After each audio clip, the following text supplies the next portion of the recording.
Knicks family, what's popping? We are back in the building. And you know what? When you do things live, sometimes it happens like this. Tonight, we are doing the season preview series. Starts tonight. 14 days until training camp. We are going to go ahead and get this thing started. We got some guys in the video chat already. Let's get this rocking, ladies and gentlemen.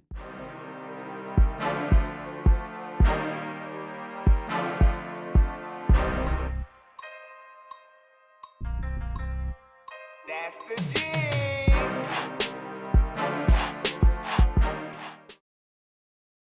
And ladies and gentlemen, if you haven't subscribed to the channel, do me a favor, subscribe to the channel, ring that notification bell. You'll be notified anytime I go live, drop a video, or post in my community section. 14 days until training camp begins, so I'm pretty sure that you want to stay updated on the New York Knicks. My name is Simeon Russell. I am the host of the show. And we're going to get this thing popping. We already got a video chat built up. All right. And we're going to get to these guys in just a second so I can get these guys to introduce themselves and all that good stuff. All right. And then we're going to get rolling with this season preview. We got a lot to talk about tonight. A whole lot to talk about tonight. So let's get to these guys in the video chat. Let these guys say hi, say what's up to you. And then we're going to get rocking. We're going to get going. I hope you guys had a great weekend. I had a pretty good weekend.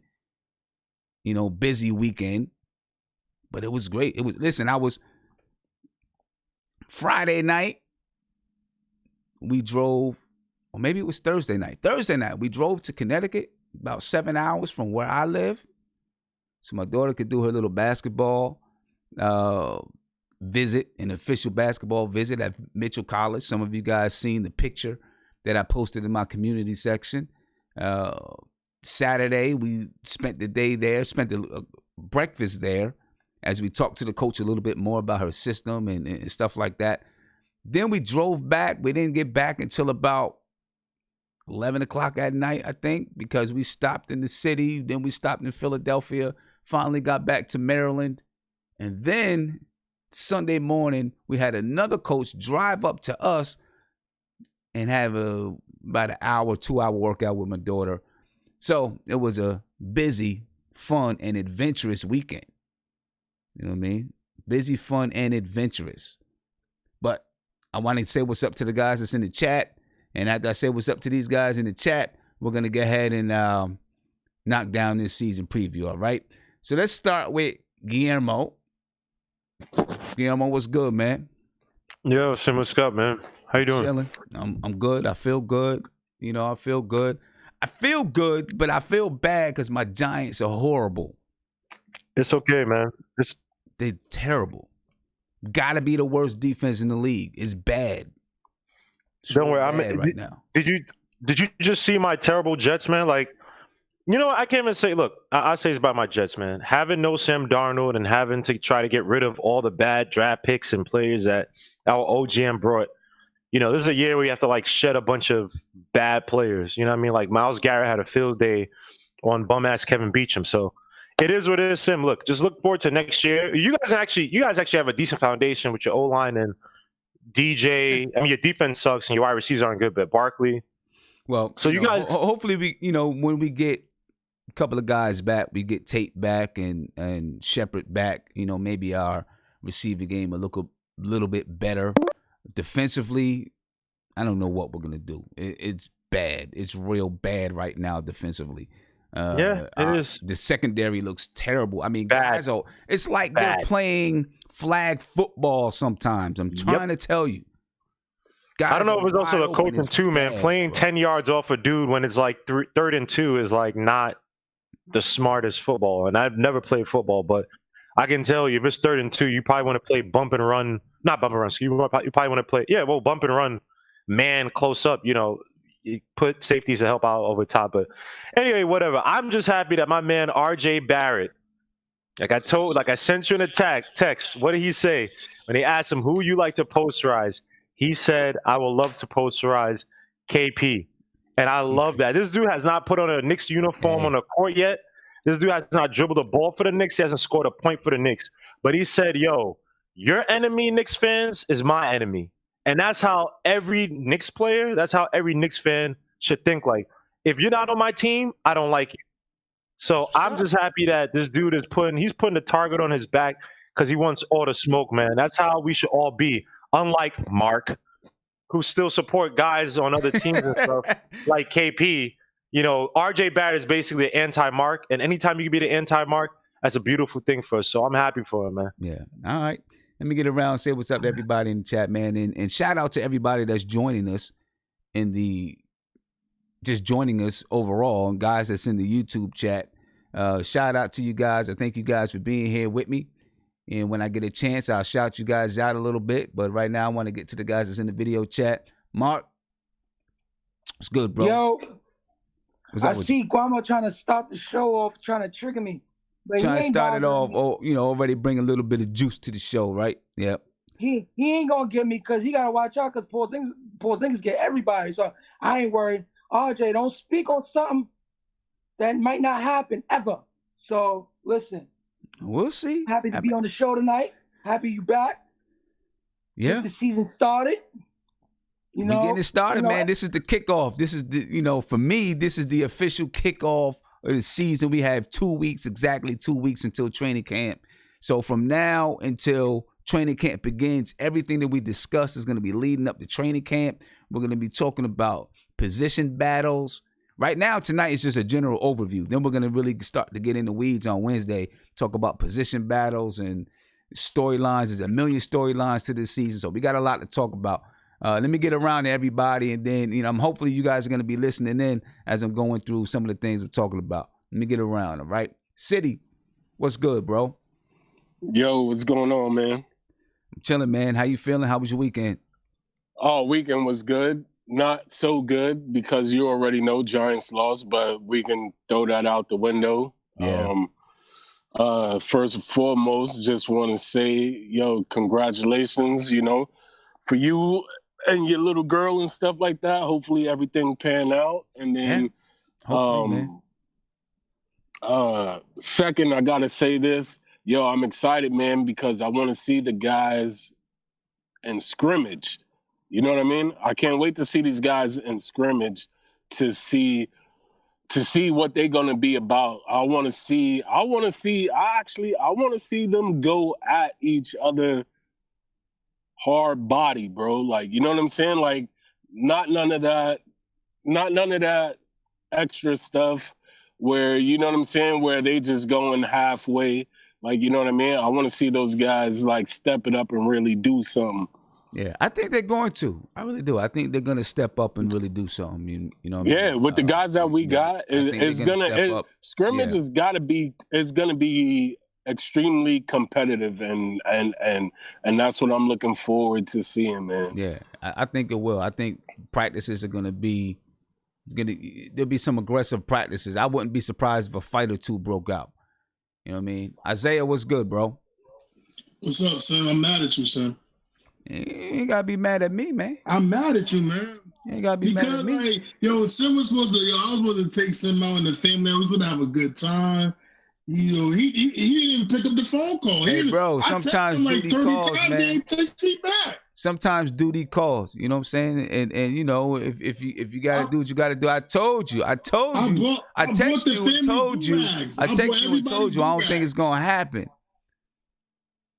You know what I'm saying? I told y'all I don't think it's gonna happen because everything went past the time that we had scheduled because we had to talk to the coach about some things, and then the next morning we had to head back so that we can get back so that we can have a workout the next day. Hey, it happens that way. I'm gonna give you this advice. Get a puppy and start to take care of that puppy, and then you'll understand what responsibility is.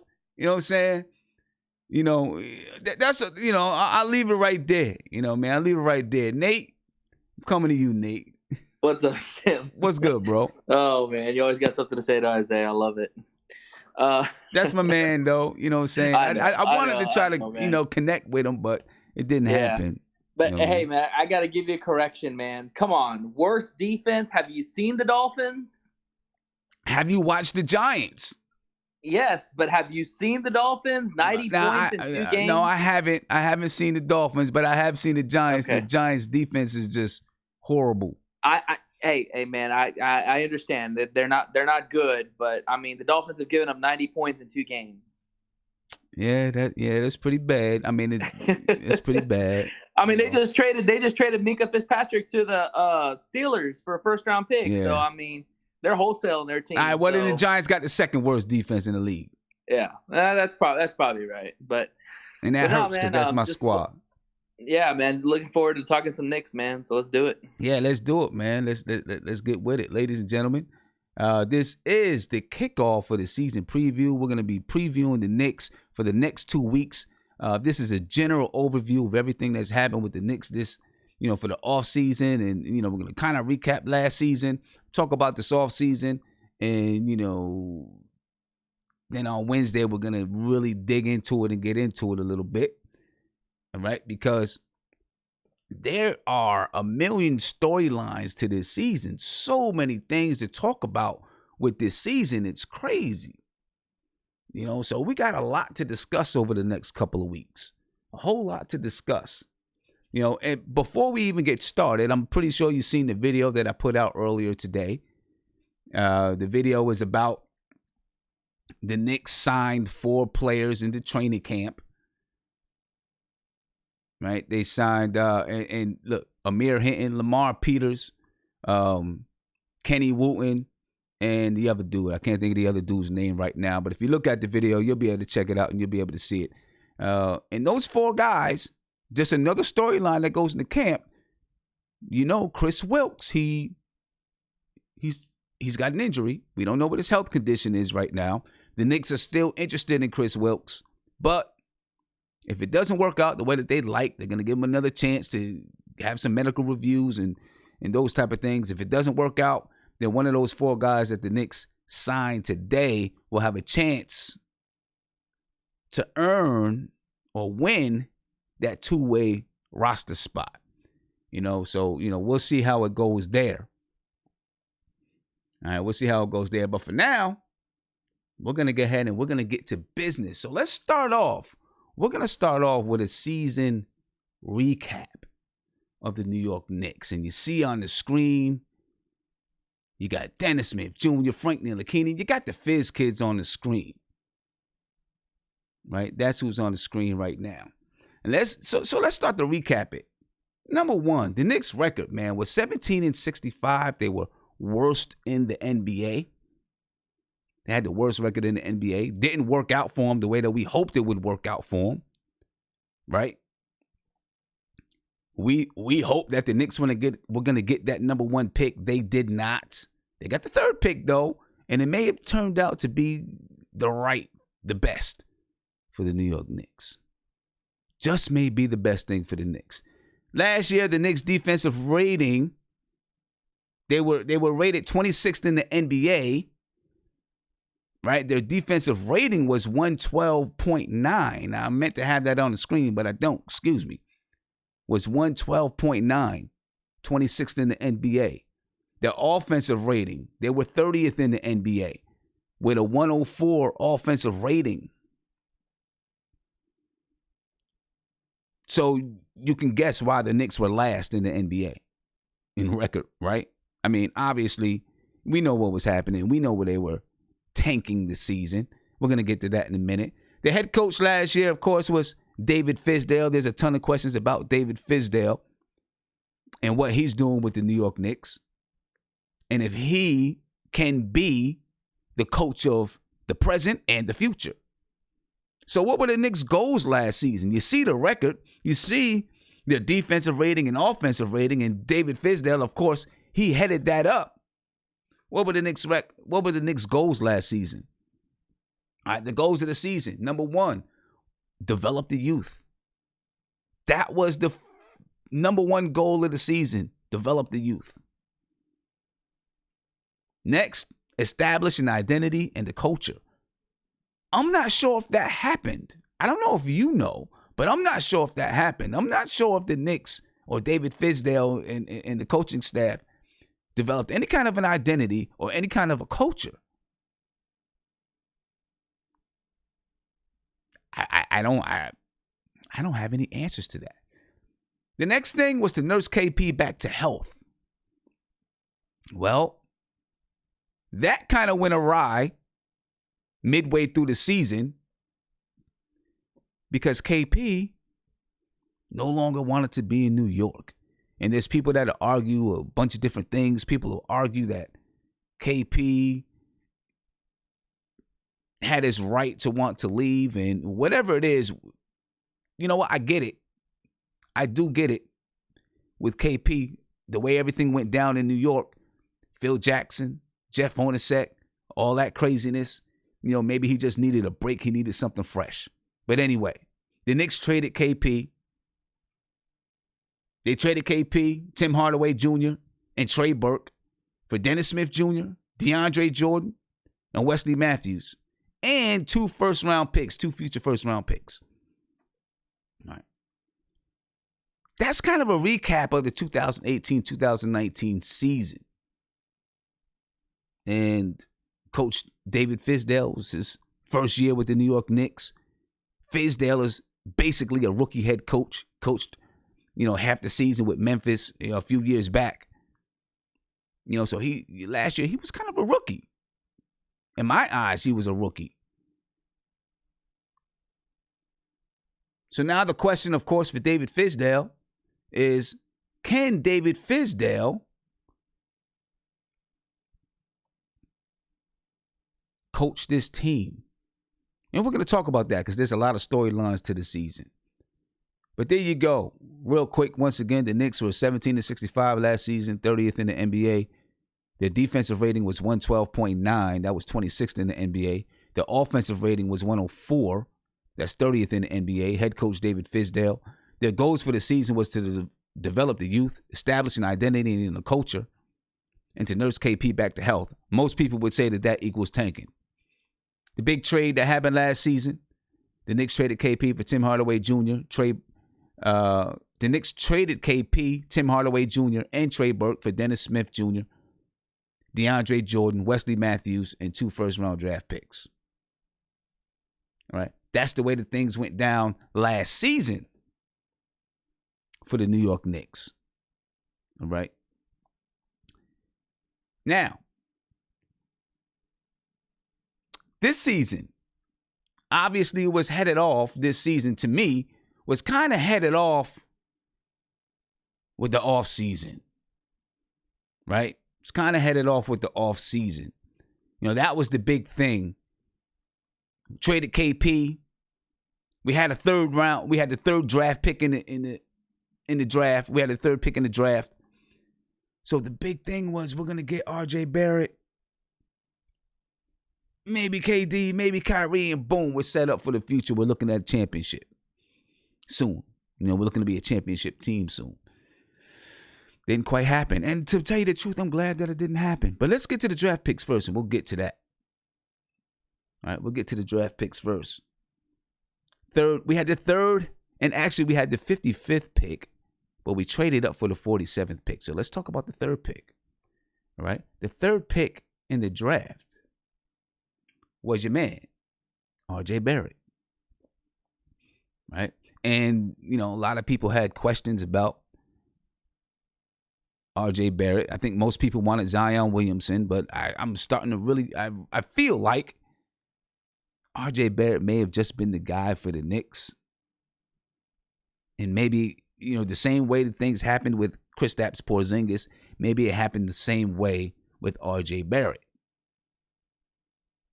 There's a lot of discussion about it. Zion Williamson will be the head and shoulders favorite to win Rookie of the Year, but a lot of people, at least New York Knicks fans, believe that R.J. Barrett's going to have a chance be in the conversation for Rookie of the Year. R.J. Barrett, 6'7", 210 pounds, shooting guard, played for Duke, averaged 22.6 points per game, 7.6 rebounds, and 4.3 assists per game at Duke.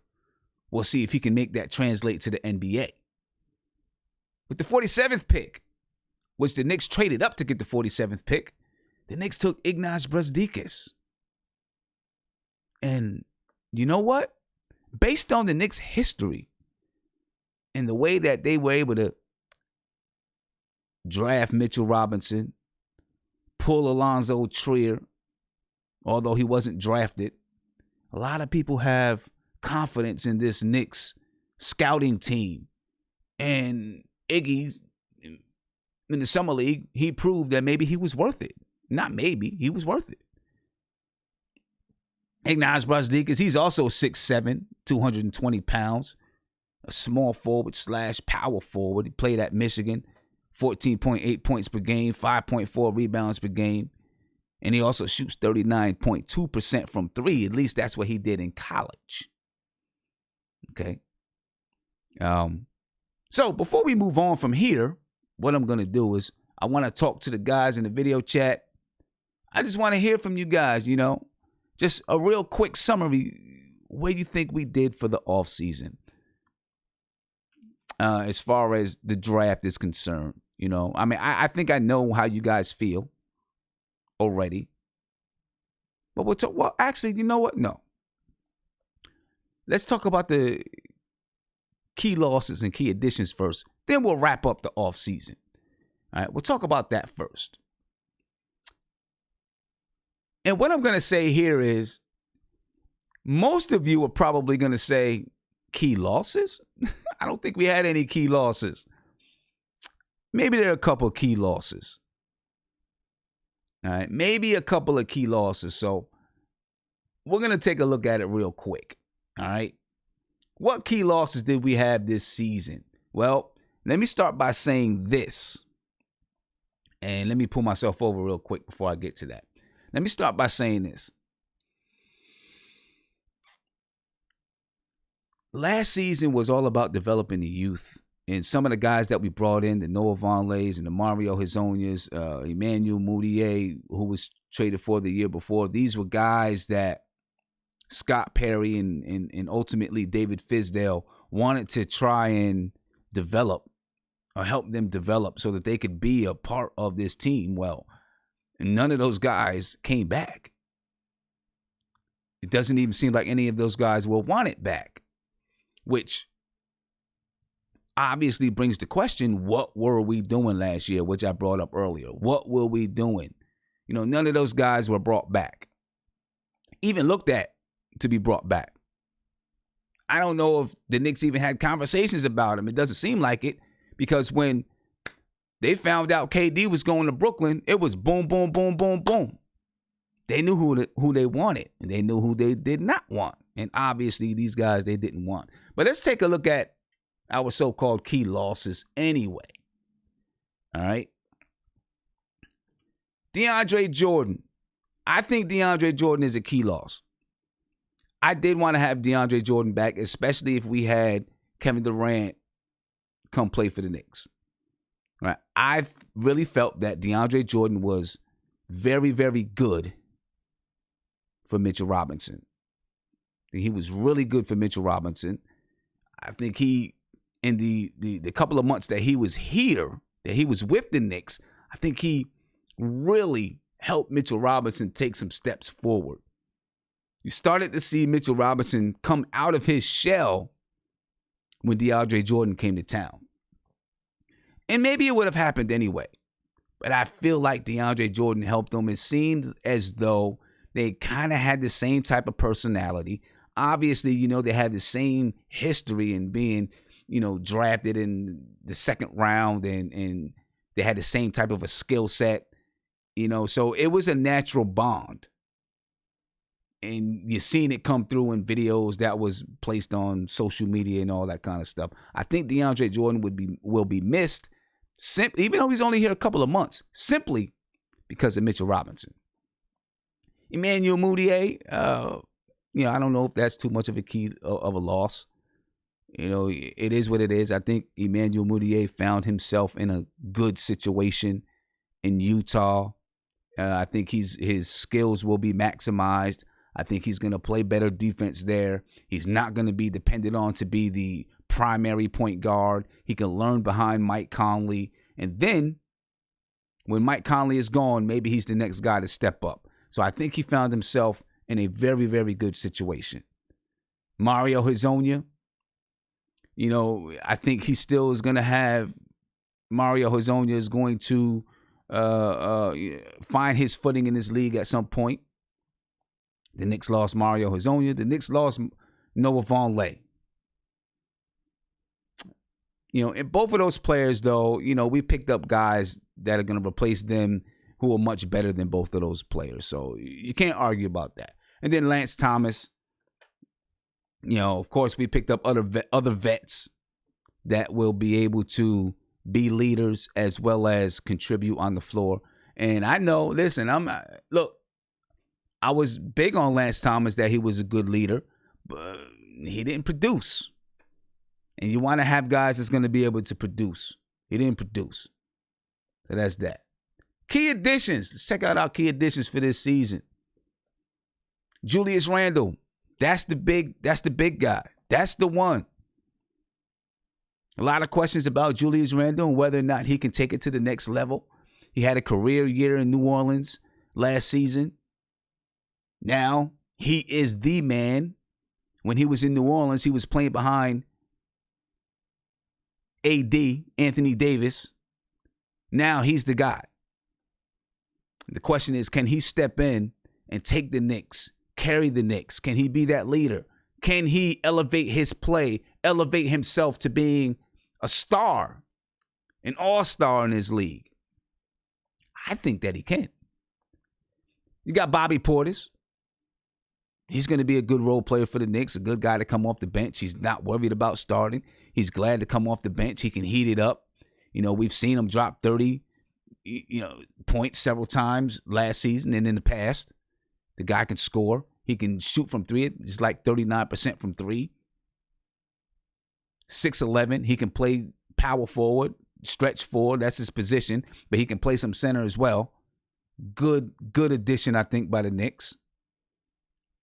Marcus Morris. Marcus Morris was a late addition. Reggie Bullock was additionally signed.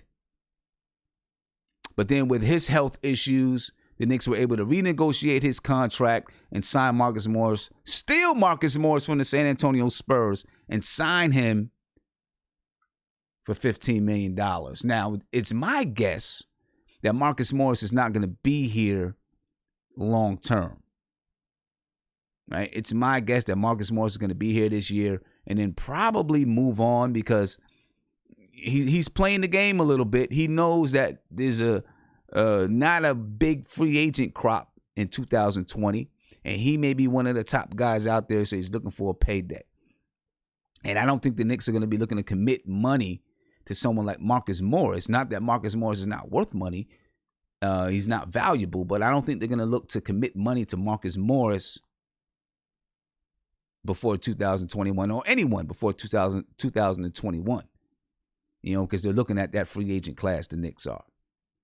Taj Gibson, he's we talked about Lance Thomas and veteran leadership. Taj Gibson is going to be that veteran leader on this team. He's probably the oldest person on the team, I think 34 years old or whatever it is. He's a warrior, a hard-nosed lunch pail type of player. And I think he's going to be very, very good for this team. He's going to be one of those guys that can really settle the team down when they start to get a little bit frantic. Wayne Ellington is another guy that's been around the league, has experience in the league. He can play defense. He can shoot the ball from three. He's going to be a guy. We were talking about it a little bit earlier. If the Knicks are serious about trying to make a playoff spot, who probably will be, he may upset some people when the Alonzo Triers or the Barretts or the Damian Dotsons don't get the playing time or maybe sharing minutes with Wayne Ellington. Then Elfrid Payton. I like the pickup of Elfrid Payton. I like that he can play defense from the point guard spot. I also like that he's a pass-first type of a point guard. And, as we get further and further in this preview, not tonight's preview, but episodes down the line, we're going to talk about that point guard battle. Then you got Reggie Bullock. A lot of guys were excited about Reggie Bullock and what he could bring to the Knicks. But, of course, Reggie Bullock, he has an injury that may not allow him to play this season or play much this season.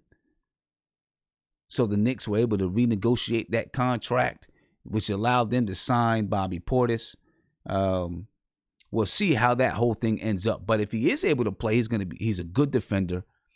He can knock down the threes, a 3-and-D guy. He's one of those type of guys, that can help you to set the tone to your culture. And it's a shame that he may be missed, because when you put him with the Taj Gibsons and Wayne Ellington type of guys, and Elfrid Paytons that want to play some defense, he's a good fit, a good cog, a good piece in there, to set that culture and establish that identity. We'll see how that happens, or if it happens, if he's able to play this season at all. I don't know. I'm not sure. But I want to talk to these guys and just get their quick synopsis of the offseason.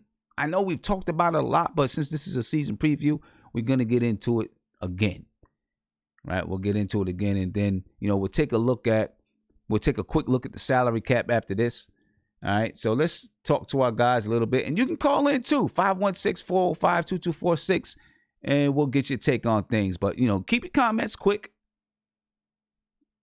All right, keep your comments quick. Let me see. Let's start off with my man Nate. You want the synopsis of this offseason, right? Is that what you said? Man, I'm just your quick synopsis, real quick synopsis of the offseason, quick the draft and the offseason, man. Quick synopsis is that we tried to shoot for two max players, and we ended up with 6, role players to fill out a team. So, we didn't break the bank. We signed smart deals, and a lot of these guys can help us out this year to win. Yeah. Listen, I didn't want to spend too much time on KD and Kyrie and all that kind of stuff because I like what we did. I'm excited about what we did. You know what I mean?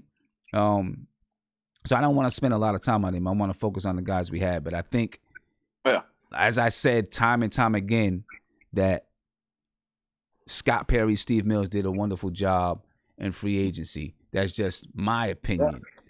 You know what I mean? That they did a wonderful job in free agency. Again, you see key additions: Julius Randle, Bobby Portis, Marcus Morris, Taj Gibson, Wayne Ellington, Elfrid Payton, and Reggie Bullock. Yeah. I've never been a fan of going after 2 players to fill out your team. You need more than 2 players, and the Knicks desperately needed depth. With the young guys. Last year they got hurt. They had nobody to step in and fill that role. Hence why we tanked and lost a lot of games. So one thing I can say this year is it's the deepest the Knicks have ever been. So I'm excited. Yeah. All right. Let me come over here. Guillermo, just your quick synopsis of the offseason and how you feel about it. I kind of know, but just go ahead. Knock it out. Yeah, I thought what they did was really smart, man. Don't go after these injured big names, overrated in terms of what the impact would have been, because we still don't know what the impact is going to be. You saw what Kyrie was. He wasn't what we thought he was. KD, obviously, going down with a awful injury. And I thought what the Knicks did was, they took leverage away from other teams, and they're starting to build a foundation for what they want, which I think is extremely smart. So if this team is doing well, we're overachieving. You can have the players you haven't here for another year. You can draft guys to fill in their spots after, or acquire other free agents. If the Knicks aren't doing so well, but you have individual players who are doing well, you trade them off for draft picks to contending teams. I think that, what we saw this offseason, without the hoopla, once the hoopla left, you saw smart minds going at it, and the fact that Dolan stayed away from them did impress these guys. It's a paradigm shift, hopefully, for the Knicks. But for him to do that, especially with all these names that are out there, is a paradigm shift. So I love what they did, man. Smart, genius work by the front office. Yeah, and hopefully, and regardless of what the media said and what the media did, like you're saying, who cares? Who cares?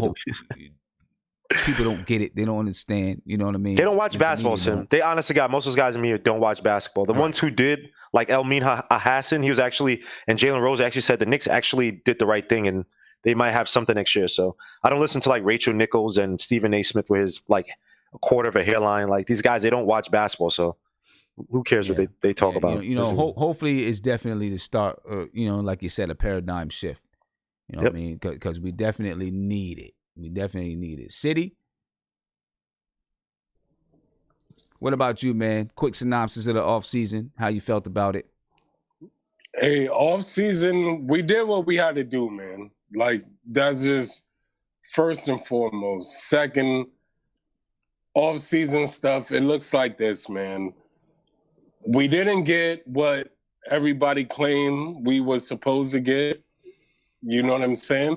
So with that being said, if we didn't get that, we got what we needed to do, and we got players. Let me just say we got legit players. And I'm only saying that because you already know what I'm about to do. I'm gonna root for my guy, the Alpha Wall Street. Yeah. Let's do it. But we got legit players that's gonna come in, right? And they're gonna handle the positions that they need to handle. The only thing we need to do now is bring it back to Fizz and see how he's gonna mix it up. See how he's gonna get these guys into a point to where they can have some type of offense flowing. Because last year our offense was ridiculous. I just want to say that. It was all right. We had no offense was. Yeah. Anyways, our offense was terrible. It was ridiculous. It didn't look like we had a plan. Like, you know what I'm saying? Right. It just looked like we were just winging it the whole way through the offense. Well, we were last in the league in offensive rating at 104. That's why I'm saying. It didn't look like we had a plan, but hopefully this year we come back and we got some type of groundwork laid down to where we can step up and, do the things that we need to do, be the team that we need to come up and be. Because we coming from the slums, so you know what I mean? We gotta when we come from the slums, if we get it up there, we gotta make some noise. You feel me? I feel you. And Isaiah, I'm coming to you, man. Real quick, give me your synopsis of the offseason, bro. Really big. I'll say the people, three most important people that really had a great offseason was coming from the slums. It was Frank, James Dolan, and the Knicks front offense. And I say those three because you know what? Just the simple fact that James Dolan didn't hit the panic button and said, "Hey, we gotta restart this. We gotta get new coaches. We gotta get new everything, and let's bring in the wrong guys. Let's overpay these veteran guys." No. He stuck with the plan, which I'm proud. So I really do believe the front office is in cohesion. Everybody from top to bottom. And then, the free agents are great. I think we did we got a B+ in my opinion. We had a great offseason when it comes to the players. And then again, I'll go back to Frank, man. I think Frank really needed this because, there was a point where we were all saying it's a battle between Peyton and Dennis Smith Jr. Now, we can legit say it's a three-way battle of who's going to get the starting position as point guard. We'll see. We're not gonna get. We're gonna get all into that. I don't want. Don't jump the gun. Oh no, I'm just giving you this. I'm just giving you a little thing, but what I'm saying. Yeah, I know. I just wanted a synopsis. Stick to the topic. That's all. I'm sticking to the topic. You start getting into the point guard battle and stuff. Listen, I just want you to stick to, your synopsis of the offseason. You know what I mean? You start talking about. We're talking about acquisitions and stuff. You start talking about FIBA. No, I don't do that. I didn't say I'm talking about FIBA. I said Frank had a good. He needed this. He needed this summer. He needed this offseason. So that's FIBA. FIBA.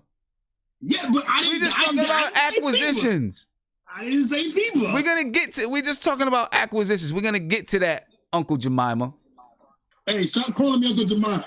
Because I do ask for the family. But you ruined it. Anyway, I feel like the Knicks did a very good job in the offseason. I know we're going backwards, guys, but we got to go backwards to go forwards. You know what I'm saying?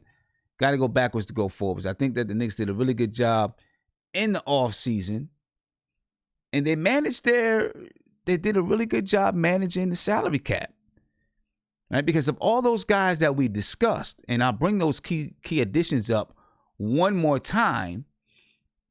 Right, of all those guys that we discussed in the key additions, Julius Randle, Bobby Portis, Marcus Morris, Taj Gibson, Wayne Ellington, Elfrid Payton, and Reggie Bullock. The only person that goes over 2 years in the actual contract is Julius Randle. Julius Randle, he has two years guaranteed, and then the last year is a team option. Everybody else, Bobby Portis is 1 year guaranteed. The next year is a team option. Marcus Morris is just straight up 1 year for $15 million. Taj Gibson is 1 year guaranteed. The next year, team option. Wayne Ellington the same way. Elfrid Payton the same way. And Reggie Bullock the same exact way. Right? So this gives the Knicks major flexibility when it comes to the trade line this year. If there's players that are going to be available at the trade line, if somehow, some way, a big name guy comes free and the Knicks feel like, he would fit what we're doing, they have the ability to make these trades and make moves. You know what I'm saying? So they really set themselves up in a very good position, to be players at the trade deadline if they want to be players in this year's free agency if they want to be. I don't know if they will. Or to be players in 2021. So they did a very good job, very, very good job setting up and managing the cap. So now let's take a look. We'll take a quick look at the salary cap. We're not going to spend too much time on it because we're really going to, we'll probably go into a little bit more depth with it later on. The one thing that I want to say that is impressive, and I'm looking at Hoops Hype right now, that's what I'm bringing over, is that the Knicks have the 28th lowest salary cap this season in the league. You see it down here. The only teams lower than them are Atlanta and New Orleans. And I'll say that is impressive for New Orleans. They're a team that could possibly be in the playoffs, with the way they were able to restructure after Anthony Davis went to the Los Angeles Lakers. They got Zion Williamson. I mean, that helped them out tremendously getting that first pick and getting Zion Williamson.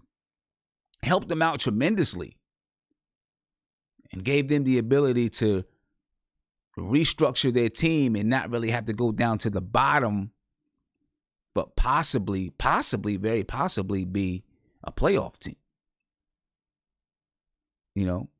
But still, the Knicks, they're in a good position. They've only spent $112 million this season. Let's click in here so you can get a look at who's getting the money. All right, Julius Randle is the Knicks' highest paid player at $18 million for this season, right? Which is not bad at all, in my opinion. You see Julius Randle, $18 million this season, $18.9 in 2021, and then $19 in 2021, 2020, $19.8. Marcus Morris, $15 million clear this season. Bobby Portis, $15 million this season, a team option for 2021. Okay, so we're looking at Hoops Hype right now, and it doesn't show that Julius Randle has an option for 2021, 2022, right? But Bobby Portis had, there's a team option for 2020, 2021. Taj Gibson is on the books, $9 million in 1920, 9.4 in 2021. Wayne Ellington, $4 million each. $8 million each year. Elfrid Payton, $8 million each year. You got R.J. Barrett. You see it. He's on the books. Well, there's a team option in 2021, 2022 for R.J. Barrett. Joakim Noah, he's still on the books, and he'll be on the books until 21, 22. Frank Ntilikina, Dennis Smith Jr., both of those guys are in contract years, and the Knicks have a team option in 2020, 2021, where they can give those players a qualifying offer. And if they accept the qualifying offer, then they'll play under that salary for a year and then become an unrestricted free agent. If they decline the qualifying offer, then they'll become a restricted free agent, and the Knicks will have the right to match anything that's offered to those two players.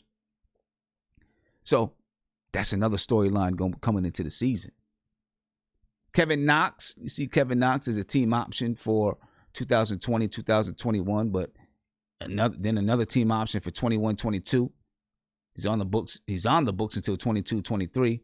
Reggie Bullock's getting $4 million a year for the next 2 years. You got Alonzo Trier, $3 million this year. Damian Dotson, 1.6 this year. Mitchell Robinson's on a great contract, 1.5, 1.6, 1.8, all the way until 2021, 2022.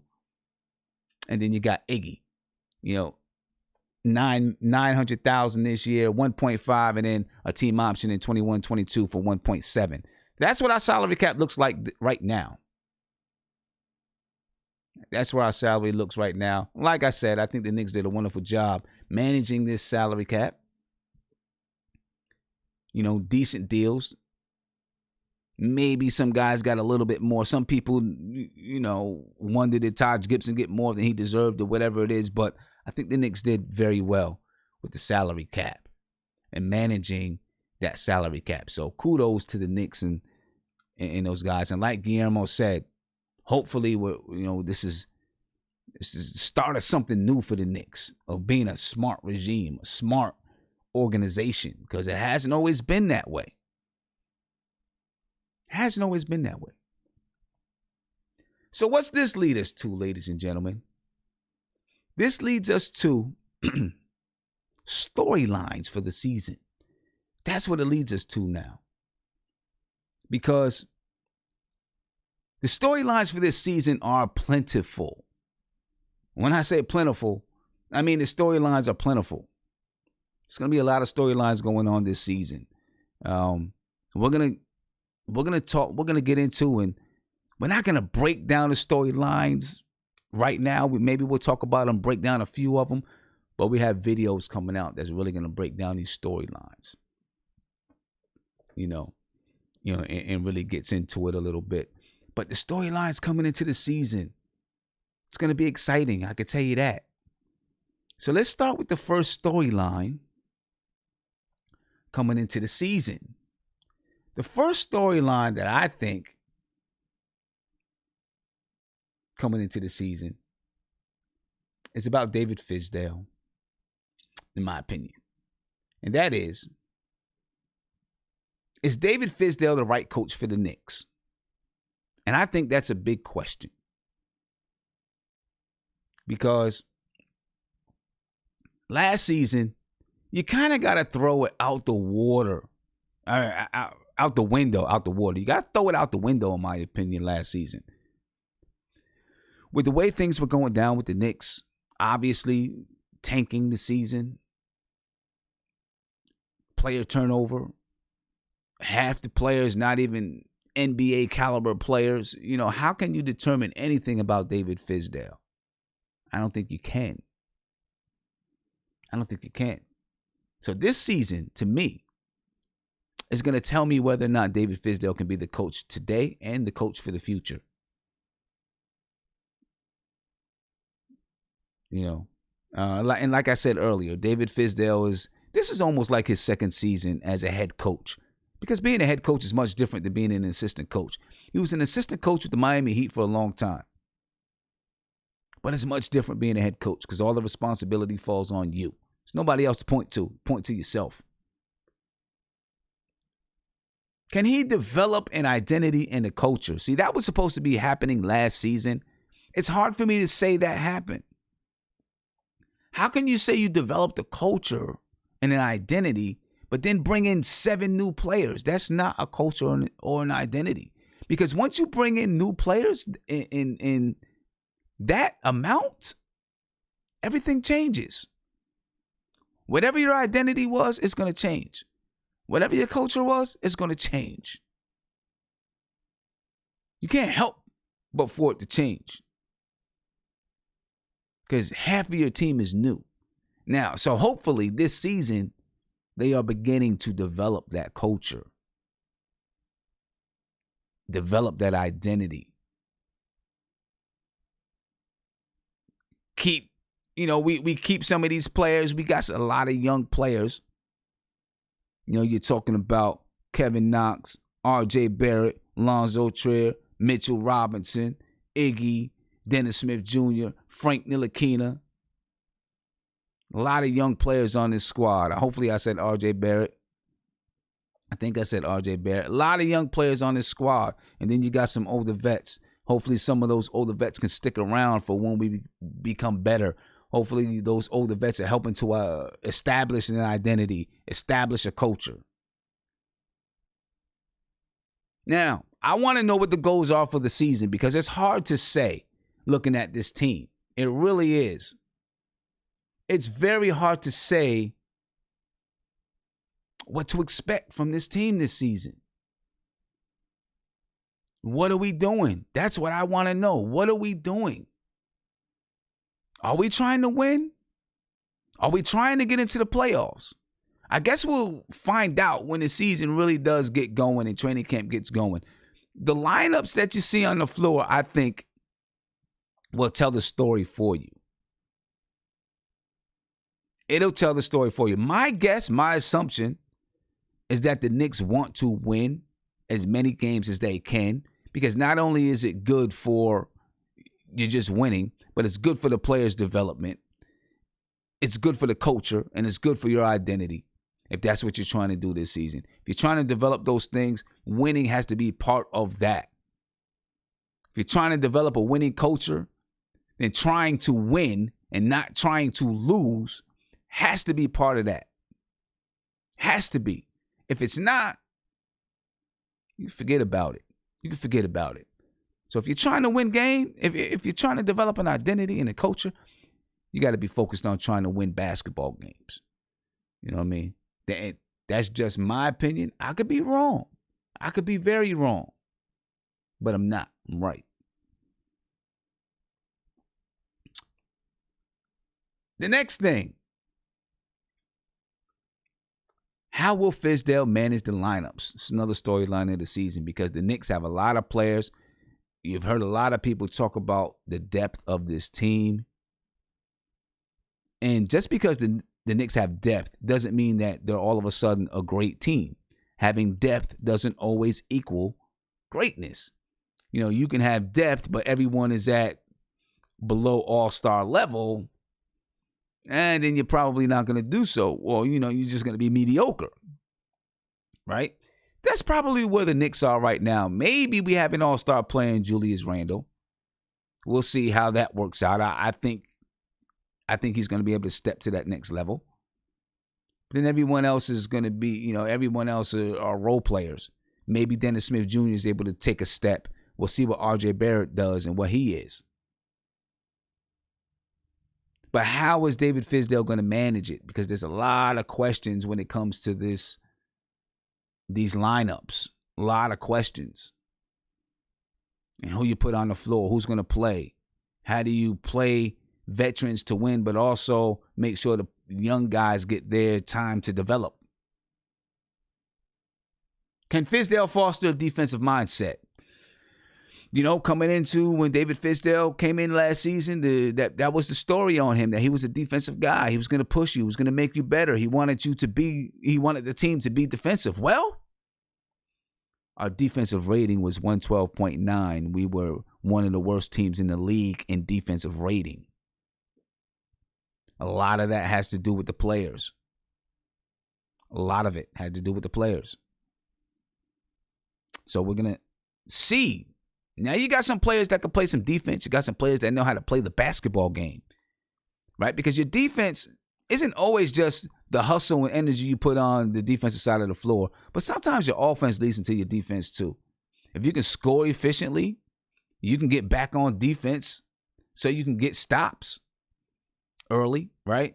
If you're not scoring, if you're shooting bricks all night and the other team is always on fast breaks, well, your defense is going to look awful. Right? But if you're able to shoot efficiently so that your defense can get back and you're shooting out of a system so that when people do get back, you know, it's an organized transition to defense, that helps your defense as well. All right, so we'll see if Fizdale can really foster a defensive mindset with this team. You know, and it goes further than just a defensive mindset, but a defensive mindset mental toughness, gritty character. That's what I'm looking for from these guys. The position battle, that's going to be fiery throughout training camp.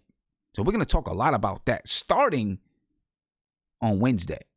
You got the point guard battle. There's a shooting guard battle. There's also a small forward battle, believe it or not. Marcus Morris, Kevin Knox, maybe even RJ Barrett, maybe Frank Ntilikina, maybe Iggy. There's some guys that could play there. So there's going to be a battle. There's going to be a position battle there. And I'm going to bring up some of this. We're going to touch on it a little bit today, but we're really going to go deep in, starting Wednesday. Today's an overview, right? What's the future for Frank Ntilikina and Dennis Smith Jr.? And most people say, well, what's the future for Frank Ntilikina? But the same thing goes for Dennis Smith Jr. because they're both in a contract year, both players. You see Dennis Smith Jr. putting the work in the offseason. Like, he put in a lot of work. I think he, at least from the clips that I've seen, he put in a lot of work. He's worked on his jump shot so he can come in with a better jump shot. Frank Ntilikina, while he wasn't in Summer League, and some people thought he should be in Summer League, he did play in FIBA, and he played well. He did well. Now, a lot of people are going to say, well, he's comfortable there. The NBA, when he comes to the NBA, he steps outside of his comfort zone. That's true. Very true. But this is the season. Both these guys got to step in and say, I belong on this team or on an NBA roster. Look, both of these players are going to be on an NBA roster. I'm positive of that. I think both players will be on an NBA roster. Will they be with the New York Knicks? We'll find out. We will find out. A lot's going to have to do with Elfrid Payton and how Elfrid Payton plays this year, too. He's a Scott Perry guy. He is a Scott Perry guy. And from things that I've read, there's a little bit of conflict between some of Scott Perry's scouts and some of Steve Mills' scouts as far as players, and a lot of it surrounds Frank Ntilikina. So, we're going to see how that thing works out, too. That's something that maybe we want to watch. I don't want to say that there's conflict. You can have healthy conflict without it being turmoil. But it's worth watching. Can Julius Randle take the next step to become an all-star? That's a question because a lot of people argue that Julius Randle will be able to step in and take Kristaps Porzingis' place. People, obviously argue that Kristaps Porzingis has a much higher ceiling than Julius Randle. And they may be correct. Some people argue that Julius Randle is rising and he's on his way up. We're going to see. This is a big question. This is a big year for Julius Randle. I've heard some people say, well, he got paid. He was in the contract year last year. He got paid. Now, he's not going to be able to step up. I don't think so. I think Julius Randle is taking this on as a challenge, and he knows that if he can come to New York and prove that he is the man, he's, if he can come to New York and prove that he is the man, then he got a lot going for him, and he's ascending in the right direction. You know what I mean? So I think he's coming in focused and he's ready. I don't think we're gonna have that kind of letdown. Will he replace KP? Well, let's put it like this. Let's just speak in terms of value. We'll see what happens with the production on the court. But in terms of value, KP's making $30 million this year, whatever it is, because he signed a contract extension with Dallas. He's making his $30 million coming off of a torn ACL. Hasn't played, only played half his games in the league. Julius Randle, his first year in the league, he broke his hand or whatever it was, and he was out for that season. But since then, he's been pretty good. He's not been injury prone. He's gotten better every season. He's making $20 million a year. He's making $20 million, $18 million. KP is making $30 million. And Julius Randle, last year, averaged about the same that KP averaged when he went out. Now, of course, KP is a little bit younger than Julius Randle, So we'll see if he can actually be that replacement and then take us to the next, take us beyond, take us to the next step. We'll see how that's going to be. But I like the pickup of Julius Randle. Can R.J. Barrett be a Rookie of the Year candidate?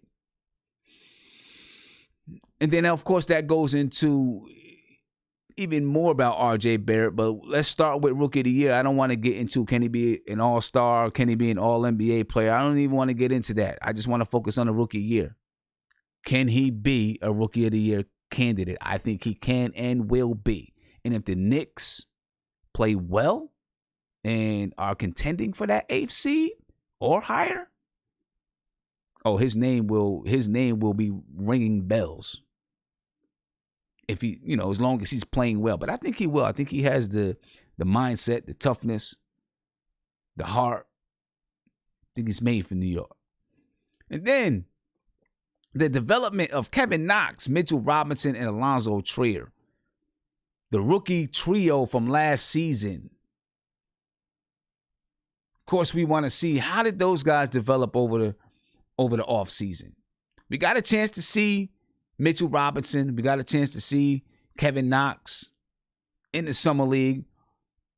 Alonzo Trier, he played one game in the Summer League, and he looked really, really good. He looked really, really good. Unfortunately, he got sick. He was unable to continue to play throughout the Summer League. But he looked really, really good that first game, at least. I'm interested. I really want to see how these guys develop because that's going to be so important to this team. We talk about depth.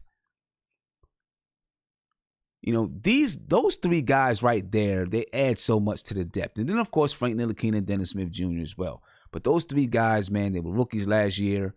Mitchell Robinson, he was selected to the USA Select team. He's ascending.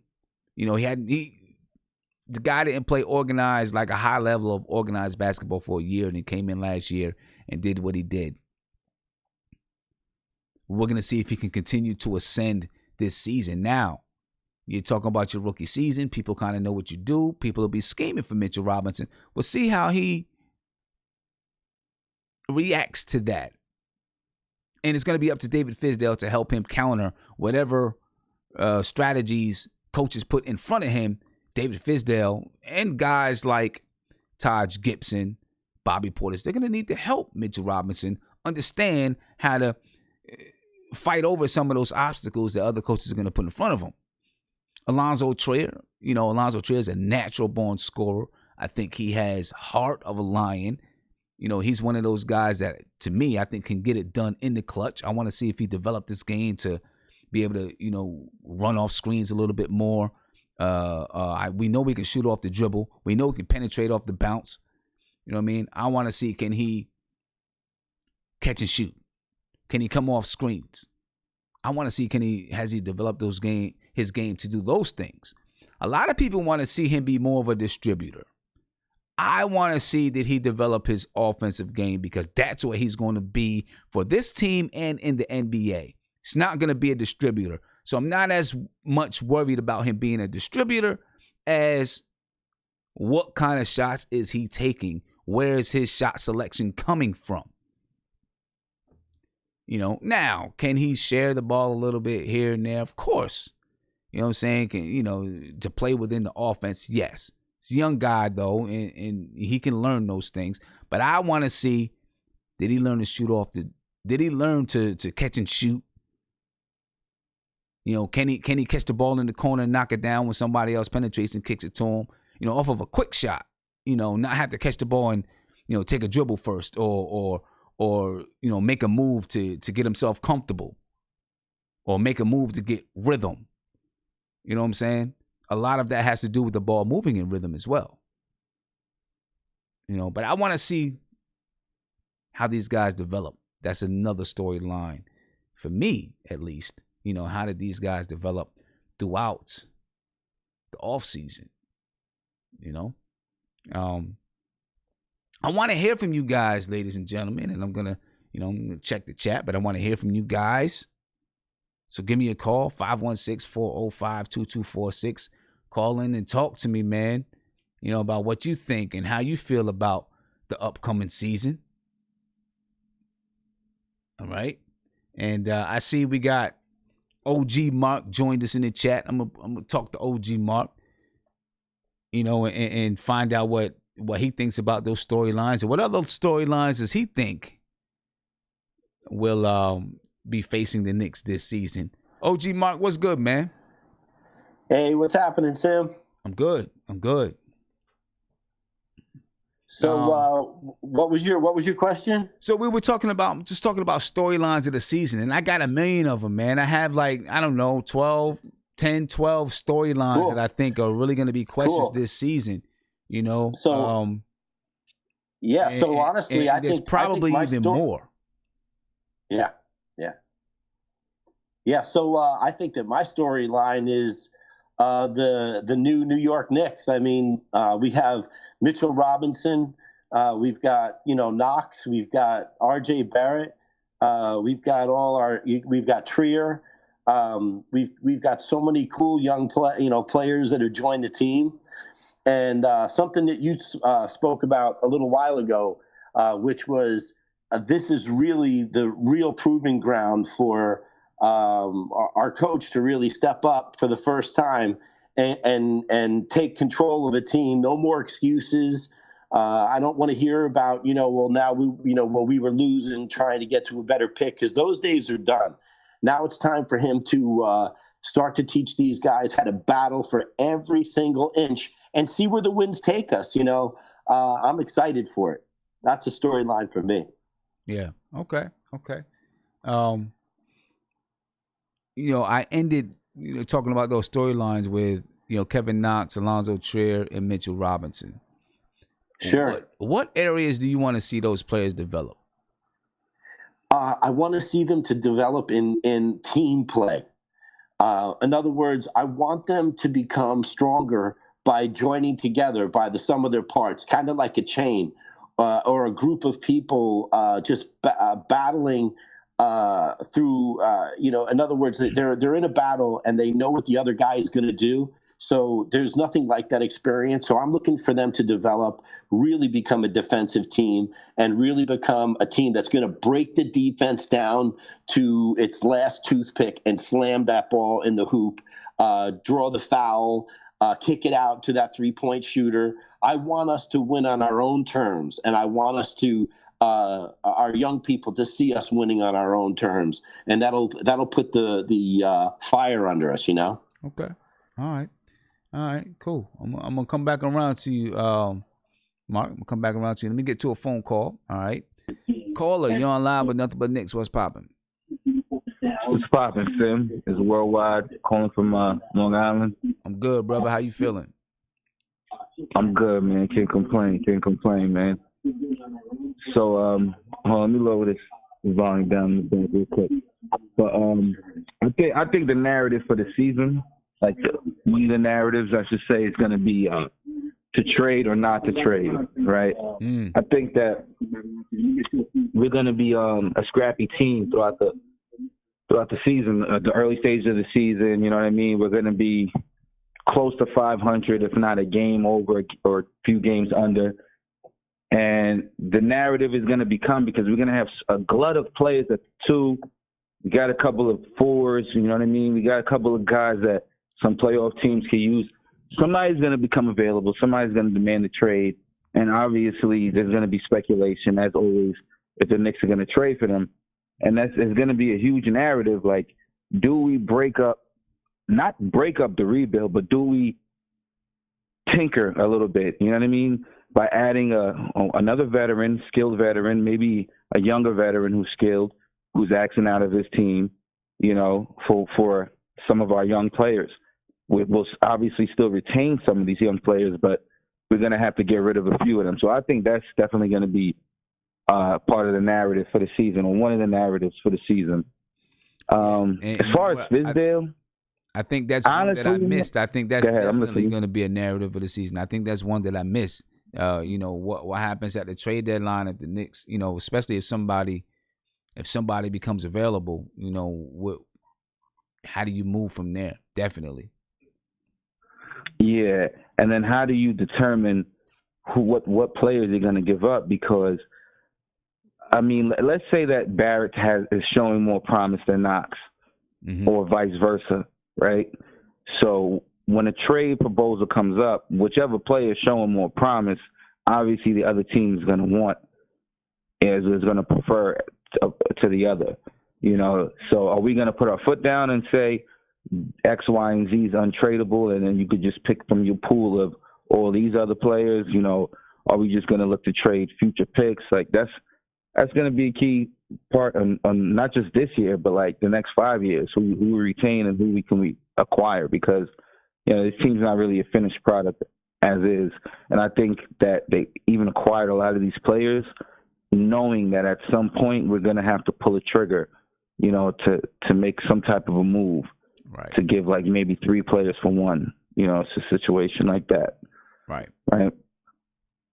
Another thing something else I wanted to say is I'm really not convinced about David Fizdale. When you really read between the lines of what he's done, I mean, he has good ideas. I like his plays out of timeouts. He had a couple of plays down at the end of the game last year, like when we had 1 possession left, we didn't hit the shot, but he drew up some good plays. But his whole offense or lack thereof offense is very alarming. And his philosophy last year about allowing the players basically to make reads and to play naturally like he did in the Miami Heat, I think that's pretty idiotic, because you have a team full of rookies and sophomores, and then like I'm talking about last year, and guys who were all draft busts, who obviously a skill of their game wasn't having a high IQ. You can't have them run the same offense that you had LeBron, Wade, and Bosh. You know what I mean? Like those are guys with high level IQ who could play instinctively, and they're masters of the game. Where you have a team of all rookies, so these guys, they're scared out there. Like they don't want to think too much. They just want to react and, play within a system where they know where they're going to be. And so that, like, let's say Knox knew what type of system he was going to be in.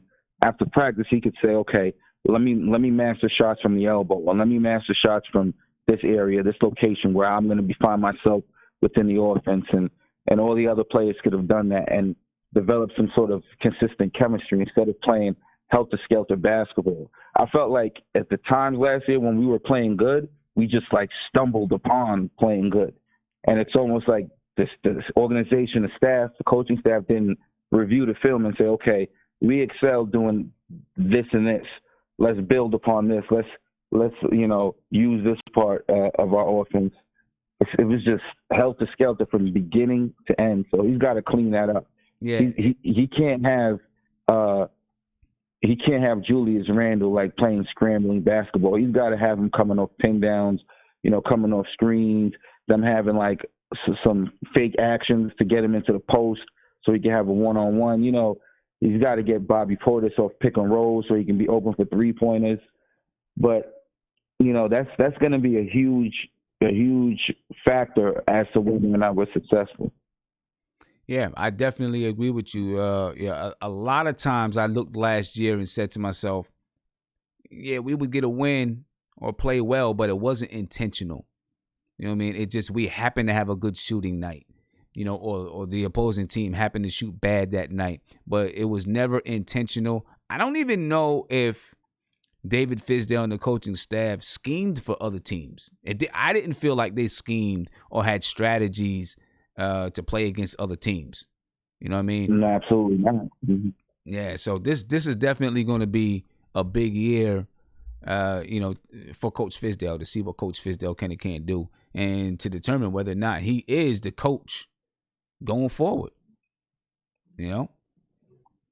Which I don't think he will be.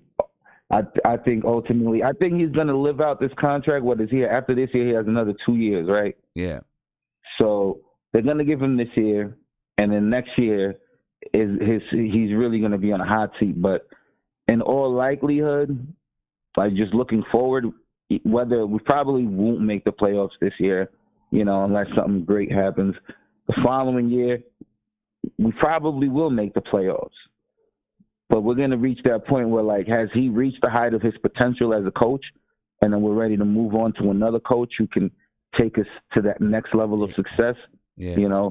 Somebody who could command more from the players, because this whole player coach thing is cool, but eventually you're going to have to be more of a guy who puts your foot down. I don't know. I guess with these millennials, you got to be soft with them. But I look at the teams that are successful in the league, and most of the coaches, like, Snyder, the dude on the Jazz, he's coaching a bunch of young guys.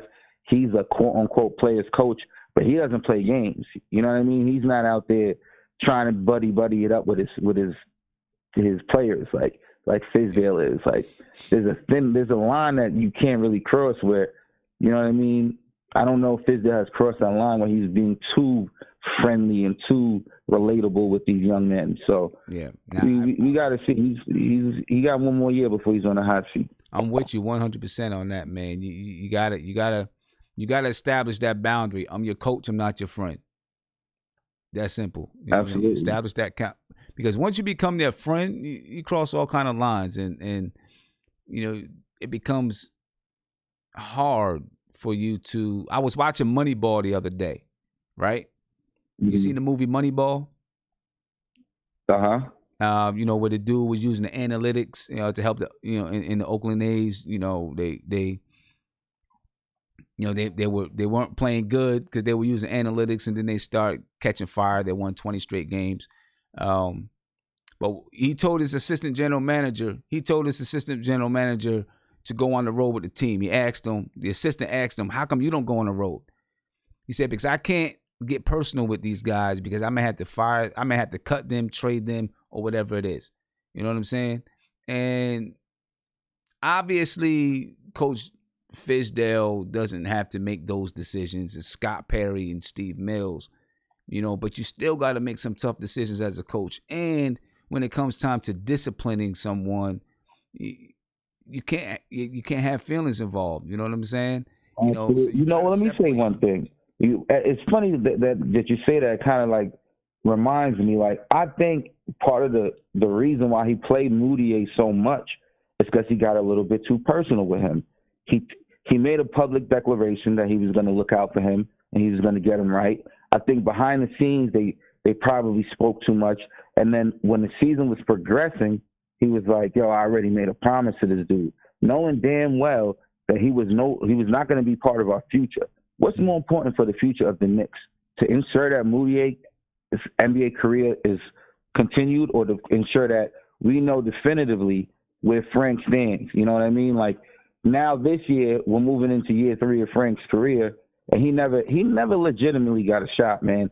I know a lot of people say he's trash, and you know what I mean? He's underwhelming at times, but you can't tell me he legitimately got a chance, because there was 21 games out of whatever games he played. It was like 20-something games that he played under 15 minutes. You can't do nothing in under 15 minutes. So he's averaging 5 points. Those 20-some-odd games, he had no chance of increasing the scoring average.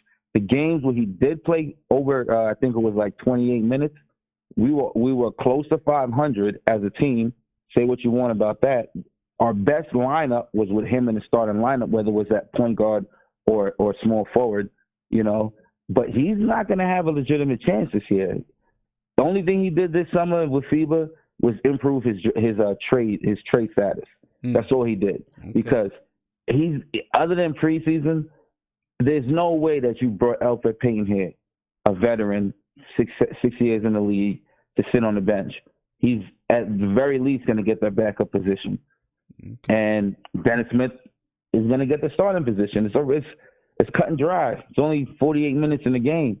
So they've pretty much, you can say they've mismanaged his career, and they just better get whatever they can for him. because Frank is really going to have to shine, or injury is going to have to occur for him to get any sort of playing time, you know? And it's going to look bad in our organization if he gets traded or he goes somewhere else and he excels, because he's the type of player, he'll go to the Celtics, he'll go to the Spurs. Like, I mean, I seen the way Greg Popovich was looking in his eyes when he shook his hand after that game, like, yo, I got plans for you. You know what I mean? Like, I got you. Yeah, come on. I feel you. Hey, I appreciate the call, man. Yes, sir. All right. Have a good one, bro. Peace. You too. And, it's real interesting about Frank, man. Frank is definitely going to be a big storyline coming into the season, and what happens with him. Big storyline. Quiet Money in the chat. He said, what kind of friend was he, talking about David Fizdale, with Marc Gasol? Was he buddy-buddy with him too? I mean, you know, of course you're not going to be, you know, best friends and buddy-buddy with every player. You know what I'm saying? And maybe with what happened with Marc Gasol is something that made him say, let me get a little bit closer to these players. Let me try a different strategy. Who knows? I don't know. You know what I mean? I don't know everything that happened and went on behind the scenes with Coach Fizdale, Marc Gasol, and all that kind of stuff. I just do believe that maybe he's a little bit too friendly. You know what I'm saying? And he's got to put his foot down a little bit more. You know, make his standards, develop his standards, and hold to it. And he be the one to enforce those standards. Don't send another coach to enforce those standards. You enforce those standards. You know what I'm saying? I mean, everyone's got to enforce the standards. Everybody's got to hold everybody accountable. But, you know, your head is going to roll. Your head's going to be the one that's rolling if you don't. You know what I mean? Everything goes back and it points to you. Points to you.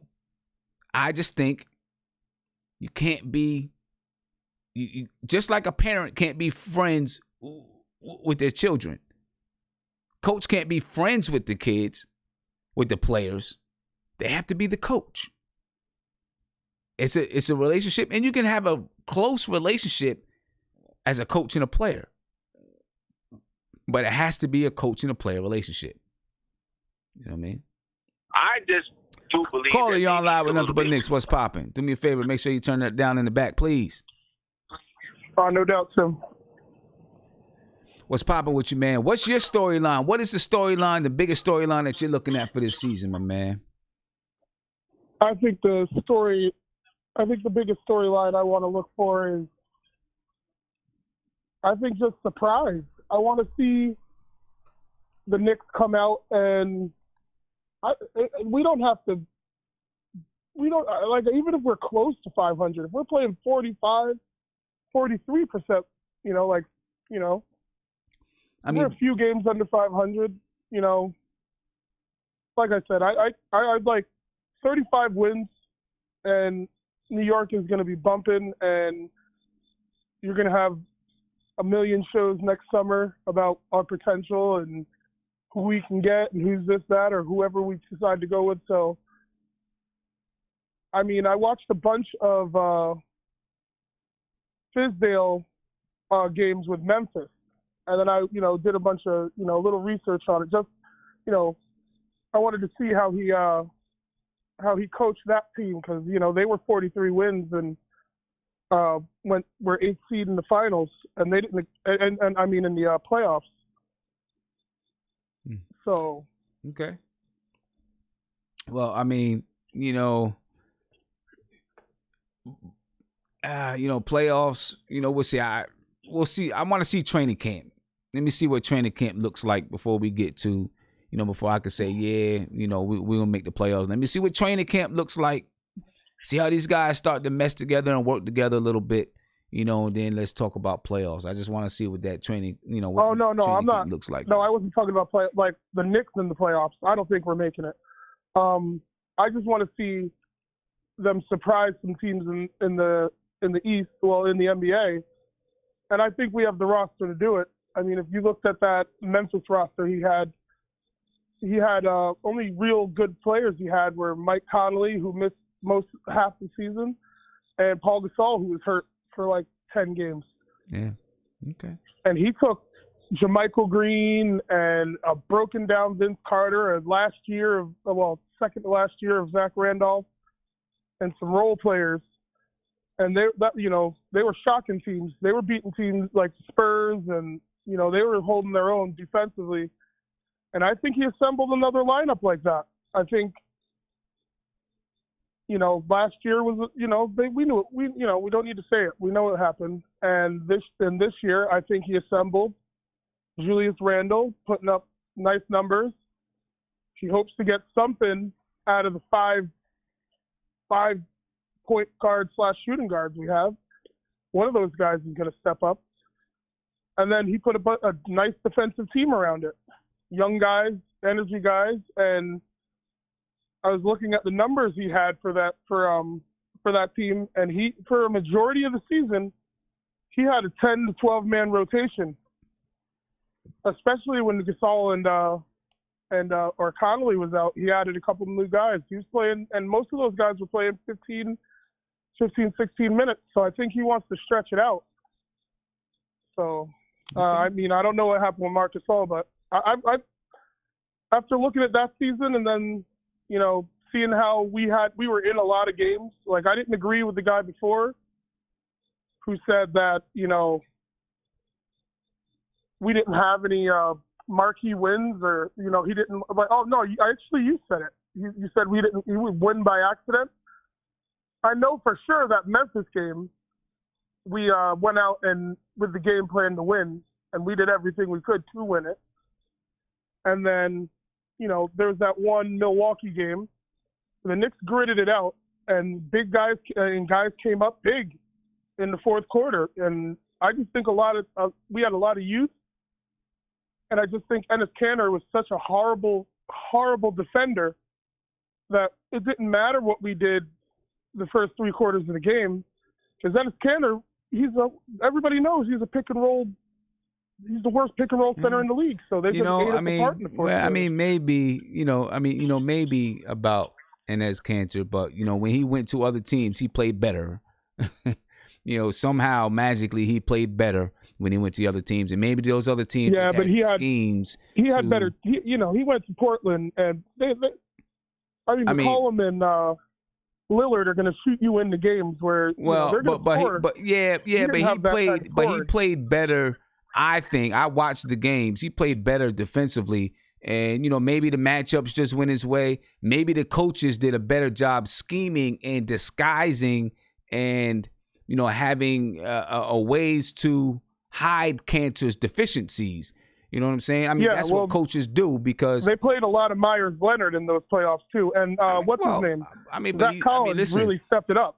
But Enes Kanter played some key roles. He played some key roles with them. No, he played some key roles with Portland in helping them get some wins in the playoffs. Man, he played some really key roles.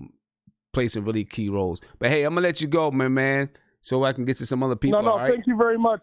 Appreciate you, bro. Can't wait, because football sucks. So 2 more weeks and some basketball. Yeah, I feel you. I definitely feel you. But yeah, a lot of people, had a lot to say about Enes Kanter when he was on the Knicks. And I'm not saying that he was an all-world defender, right? But when he went to Portland, he looked a lot better defensively. You know what I'm saying? And that could be that Portland had better defensive schemes. It could be Enes Kanter.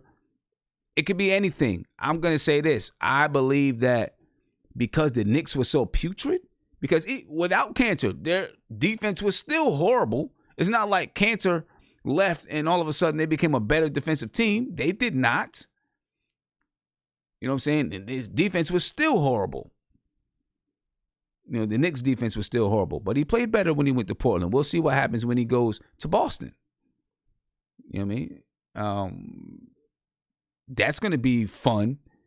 Opening night when the Knicks play Boston. We'll be there. That's going to be fun. Kemba Walker. Hopefully Frank Ntilikina's getting some playing time. Kemba Walker's going to want some payback. And Enes Kanter, he's always bumping at the gums. You know what I mean?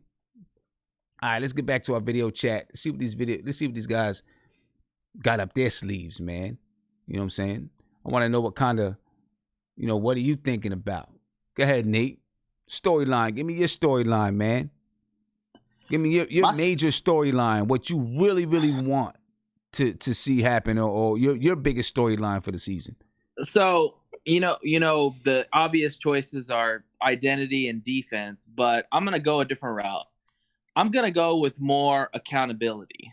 And I like that caller that talked about, how Fizdale doesn't need to be a friend, but he needs to be a coach.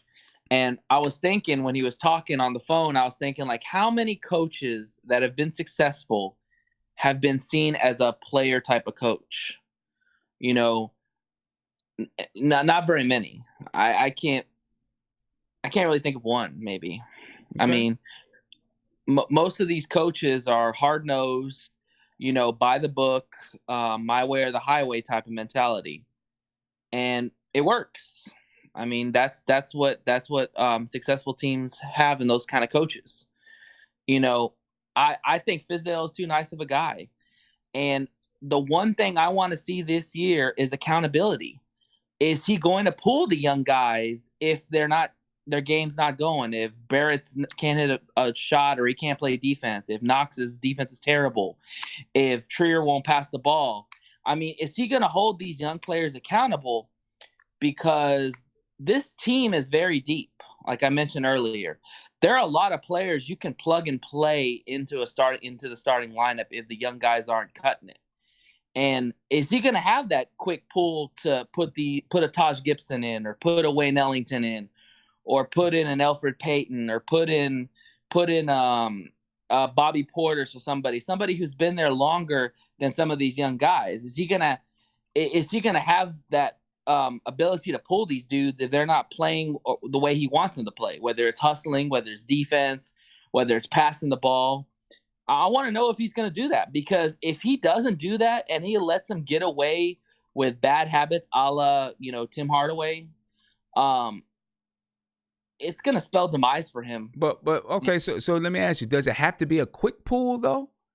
And the reason why I'm asking that question is because I understand about holding the players accountable, but at some point you got to have some kind of balance, because you got to let the guys play through their mistakes too. If you don't let them play through their mistakes, then you're not helping them to develop. Yeah, no, that's very true. But I think with this team, it's different because you have a lot of capable players outside of the young guys. And let's be honest. Fizdale is coaching for his job. It starts this year. If it comes out where we have another bad year, I guarantee you he won't make it past his third year. Like, he's got to win this year. They've got to show vast improvement. I mean, and so Fizdale's going to be stuck between a rock and a hard place, because now he's got a coach, but also too, he's got to put the right lineups out there. And if they're winning with a Taj Gibson or a Wayne Ellington or a Bobby Portis or Marcus Morris instead of with Mitch, or instead of with Knox, or instead of with Barrett, I mean, it is what it is. I mean, these young guys will be here for a while. But, I mean, you brought these vets for a reason. You got to win. You can't pull up 17 wins again this year. You have to have at least 30 wins to have at least a successful season in fans' eyes, but also, too, in Knicks' eyes, with the GM and all that. So, I mean, he's got to really decide if it's more of letting the young guys play and letting them learn bumps through the road, or maybe I need to substitute these guys and put some vets in and win, so we'll see. It's going to be a tough decision. It's going to be a tough situation, and I don't envy his position at all. Yeah, I feel you there. Guillermo, what are the main storylines do you think for the season, man? Well, one, I'm happy you finally came back to the chat. We've been here for like a good 30 minutes and just left us hanging. But yeah, as for the narratives for the season, I would say development with the young guys, and development from both the coach and the veterans on the team.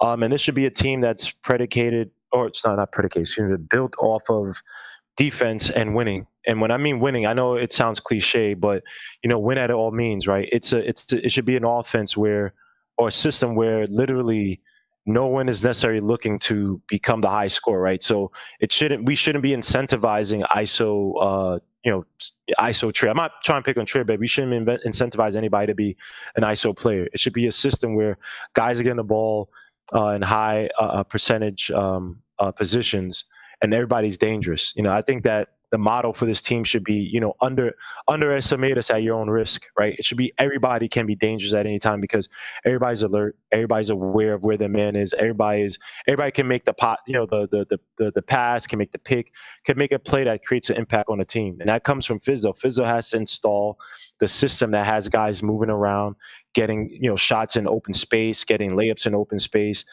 cutting, things of that nature. And like I said, you got guys like Randall. When you watch his game, especially offensively, he's a rather unselfish player. Like Randall could put up 31 points and you'd be like, he had 31 points.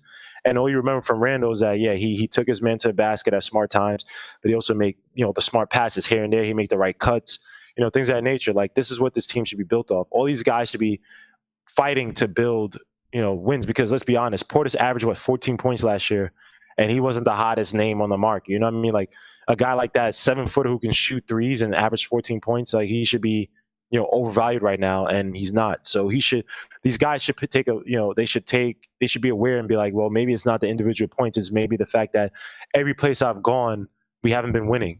You know what I mean? So if these guys, even the guys who may not be here next year, if they can make this team dangerous, if they can make this team effective in playing proper defense, getting young guys up to par, yes, then you have a team that's dangerous. Then you have a team that, you want to underestimate us. All right, now we have 45 wins and we're in the playoffs. Now we're the team that no one knows how to account for because everybody, they underestimated us at their own risk. So that should be the mindset that Fizzo should be putting to these guys, man.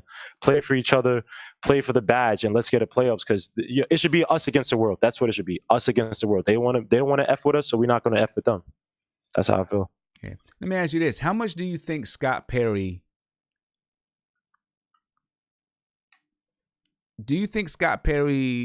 like Phil Jackson did, steps in at all and says, hey, I want to see you play this guy or that guy?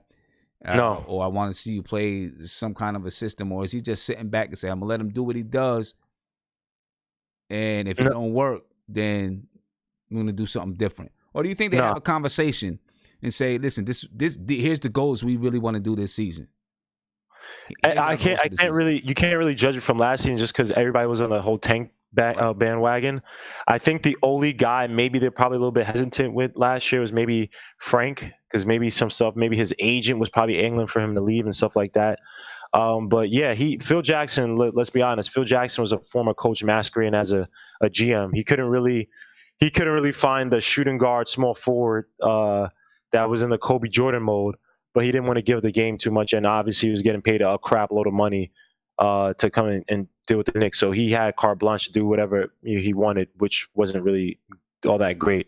I think Scott Perry is probably an old school GM. Just tell him from his temperament, he seems like one of the type of guys that kind of like laid back, more of a meritocracy guy, very kind of calm as the media, likes to see things play out.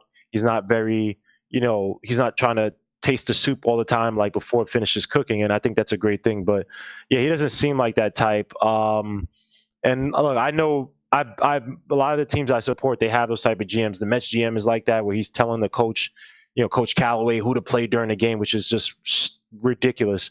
If you look at last year, you don't really see guys that really showed I guess, you could say that Scott Perry showed a favoritism to, right? Like last year, the only guy you could probably say was Trier, but Trier kind of fits the mold of what Fizzo wants to do. Fizzo likes those guards who can score and take them into the basket, and that's kind of one of Fizdale's vices, or I don't say perversions, but one of his sweet tooths. He likes those guards who can score. I don't think it was Perry doing that. So said perversions.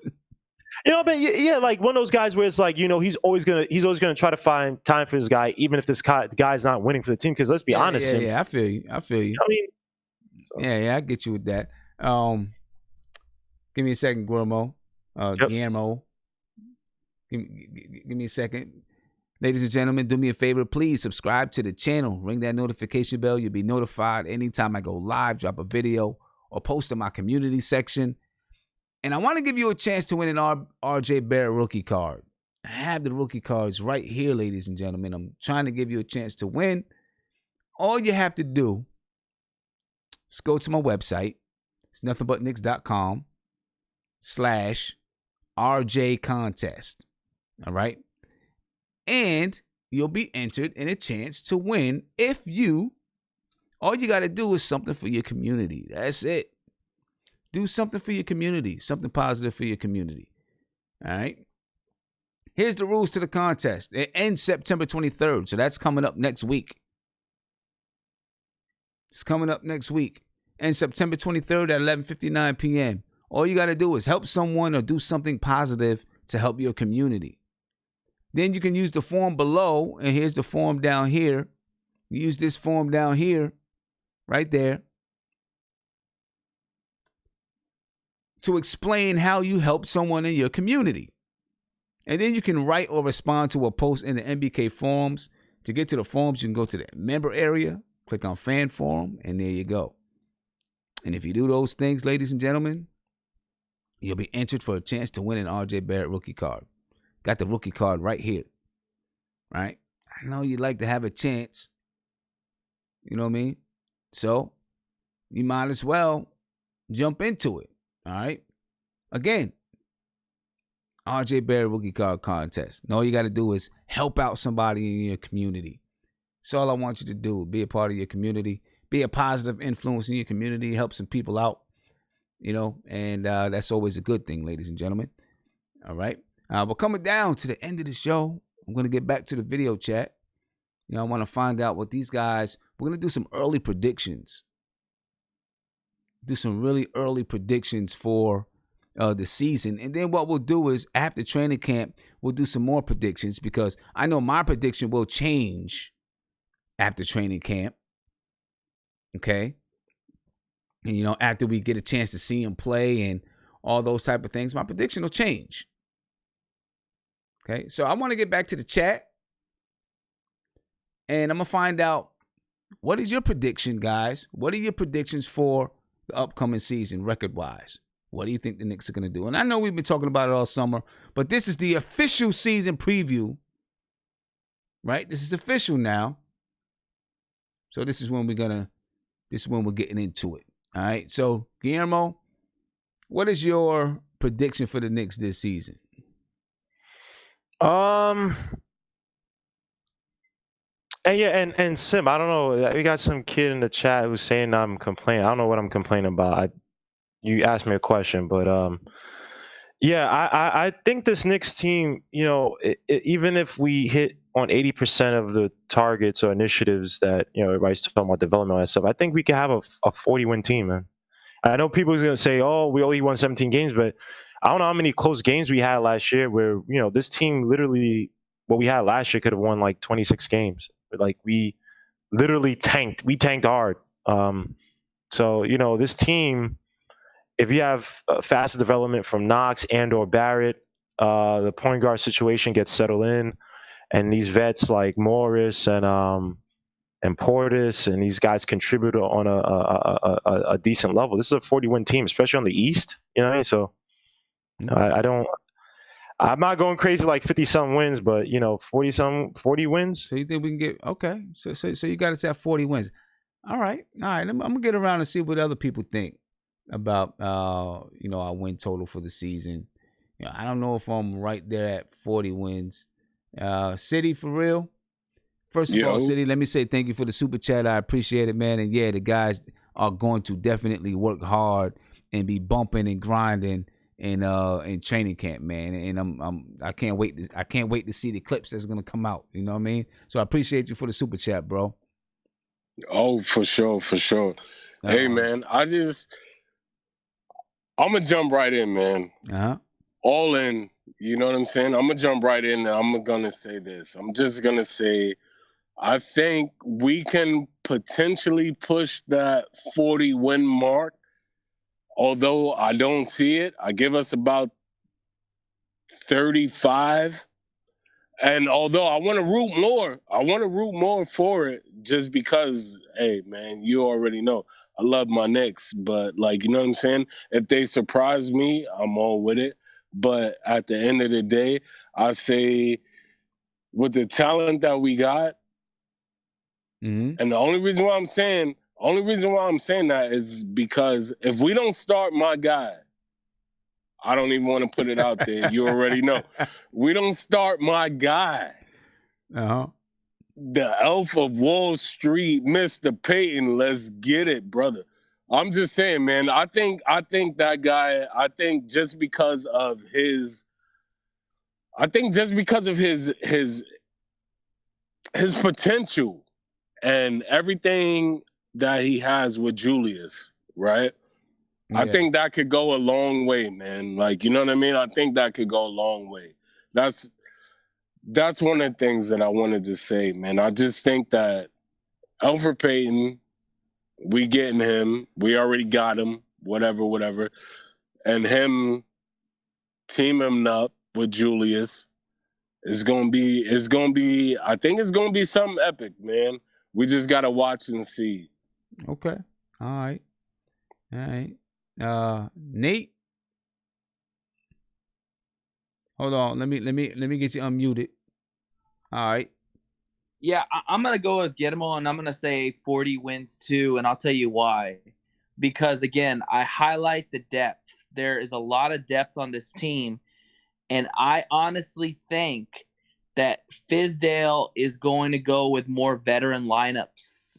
I think he's going to shock the Knicks fan base, and you're going to see a lot of the young guys maybe even coming off the bench, which is not a bad thing. I mean, heck, if they can, come at their own way and not be thrown out there and struggle, I'm okay with that. Because like I said, we have actually vets that can play. Last year we had vets that we didn't know what they did or how they could contribute. All the vets we named already can all contribute to the season. And I really do believe that Fizdale is going to be probably coaching more of a veteran lineup with a sprinkle of a couple of young guys in there. But I don't see a situation where we put all the young guys out there in the starting lineup. And I think that 40 wins very well could be possible, especially in the East. I mean, talent-wise, we've got a lot of talent on our team, And so I think 40 wins. All right. And OG Mark, I'm coming to OG Mark. Cool. That's because he's got good taste. What is your prediction, the Knicks win total for this season? It's going to be pain. No, anyway, no, well, my prediction is bang. The Knicks are going to be in the playoffs. I believe that the Knicks are going to set fire to themselves, and I think we're going to stick our beep in the Nets coffee and stir it around for them nice because it's just next. It's just poetic justice. And I'm not sad about not getting Kevin Durant. Hell no. The guy's got a broken wheel. I didn't want to spend a king's ransom on him. I'll get somebody else to marry the princess. Forget him. You know what I'm saying? Okay. All right. And the Knicks are going to make it to the playoffs. The Knicks are going to bang their way into this thing. All right. What seed? That old school way. Go ahead, Sim. Sorry. What was that? What seed? What seed? Well, I would like to skirt in past the 7th seed if I could, so we don't get, rearranged by the first or the 2nd seed. If we could, that would be magnificent. But getting anywhere in the playoffs would be a victory. It would be a victory, man. And I think that we actually can do it. But I would really rather not completely lean towards the veterans on the team. Julius Randle, I'm going to give him a pass because we're the ones who have the out in the 2nd year. But some of these other guys, we don't know where they're going to be at the end of this season. Are they going to jump ship to go someplace else? And that's what I think it was maybe Guillermo was talking about, seeing who's going to a couple of shows back, who's going to be really committing to us. That's what we need to do. We need to get to the end of the season and look at our totality of our work. Hopefully we've gotten into the playoffs, and then we'll see who's really going to commit to us, and go from there. But I want to really put our young players out. I want to get Knox out there. I want Barrett out there. I want Mitchell Robinson out there. I want Trier to get out there. And Ignas Brazdeikis, I'd like to get his crazy ass out there somehow if we can. I know it's a very jammed deck, but if there's room, I think that kid's going to come out and set fire someplace. So let me ask you this. If we get into the playoffs, what do we do in the playoffs? What do you think we do in the playoffs? You know, honestly, if we get into the playoffs with the team that we're going to have, we're going to be athletic. If we get into the playoffs, we're going to be able to play those fast-paced teams, and we're really going to pay dividends when Mitchell Robinson goes out on some of these teams that really shoot the hell out of the three-pointer. That guy can close out like an eclipse. He's beautiful. I love him. I think that we stand a chance. We have a scrapper's chance. I mean, just that dirty New York chance, you know. Just getting into a scrap and just getting through it. It's just one win at a time, one play at a time, one aggravating period at a time, whatever it takes. Battle through it together. And I think that when you have a young team, it's easier for Fizdale to make a young team of guys say, march off that cliff, and they'll just listen to him. If you get a bunch of veterans in there going, hey, march off that, coach, I really don't feel like that shit today. Why don't you get some of the younger guys? I mean, we don't really go for that around here. You know, you want to have all control of your soldiers that are out there. And it's up to some of these veterans that are on the outskirts of the team, even Julius Randle, to win his way onto Fizdale's team and to win his way into the hearts of Mitchell Robinson and some of these other guys that are on our team and RJ Barrett and want to become part of the braided rope that is the Knicks. You got to show that you want to be there.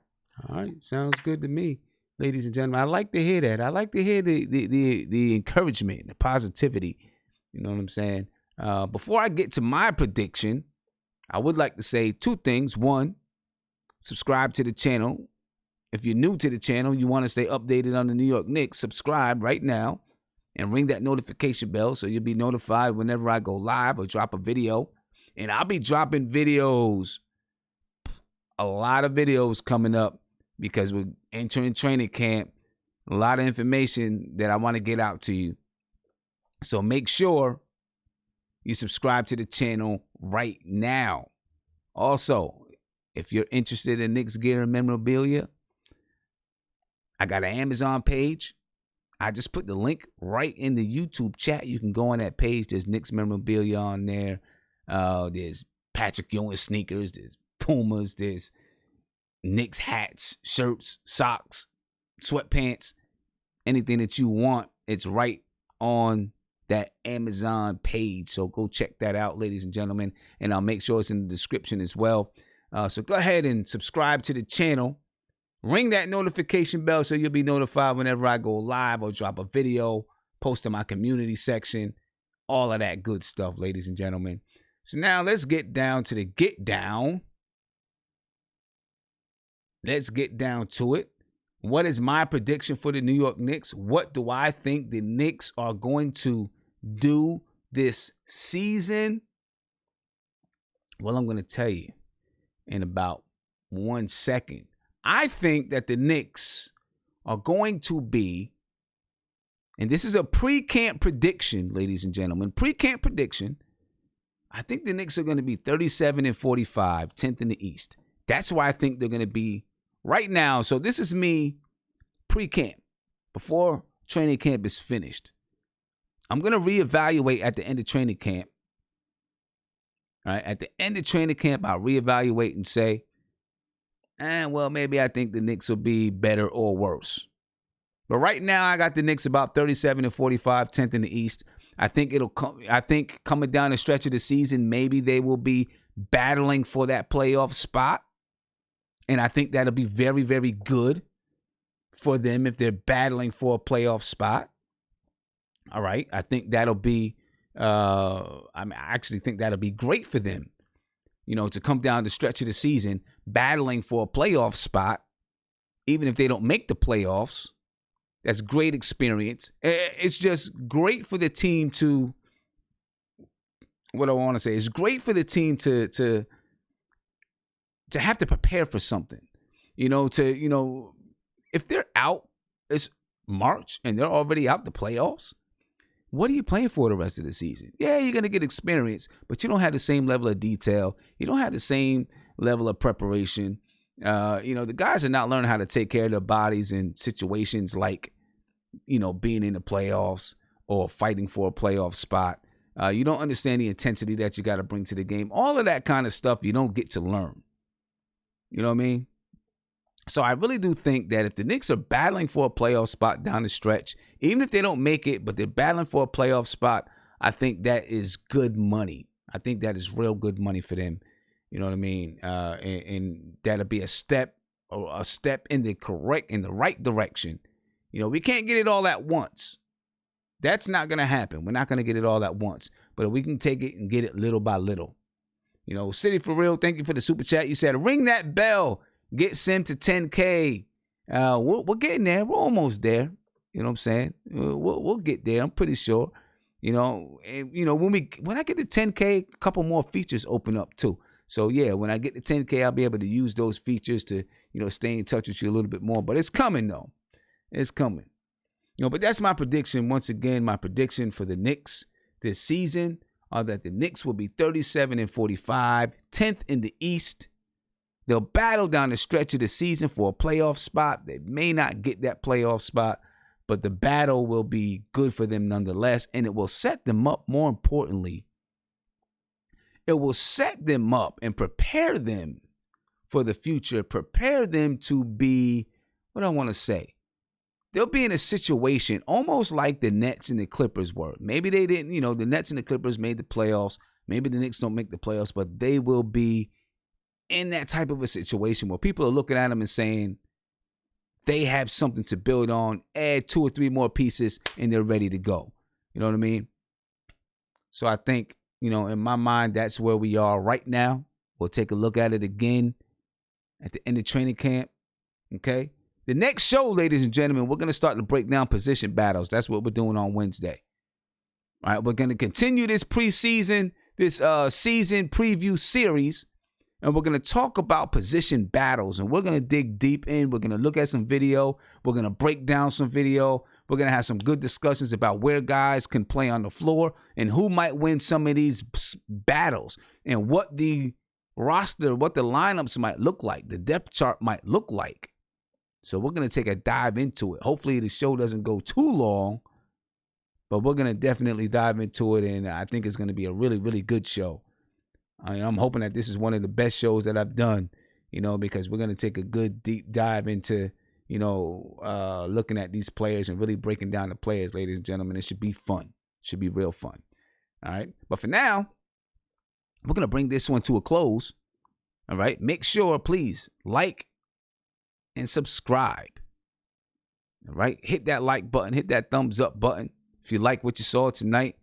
Also, if you like what you saw tonight, subscribe to the channel. Alex Jess, you said, when's the next video? The next video is Wednesday night. All right. Wednesday night at 11 p.m. is the next video.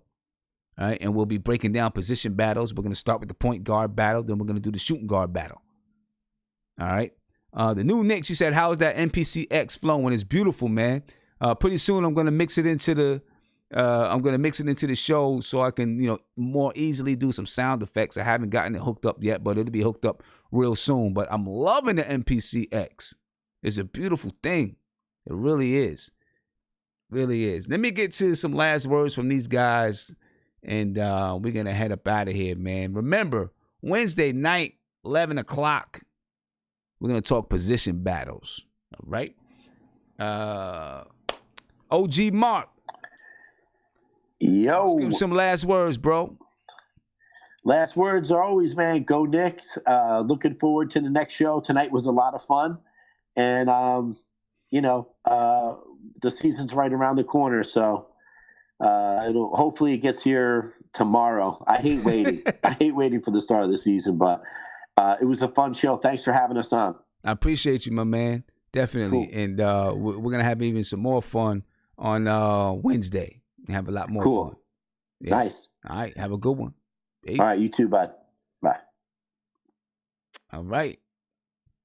Nate, share some last words, my man. Yeah, man. Shout out to my boy Frank getting a medal in the FIBA. Listen, man. I mean, I think he's coming back with all the confidence, probably the most confidence he's had since he's been a Knick. I'm excited for the training camp battles. I do agree that it's going to be a three-headed monster going into training camp.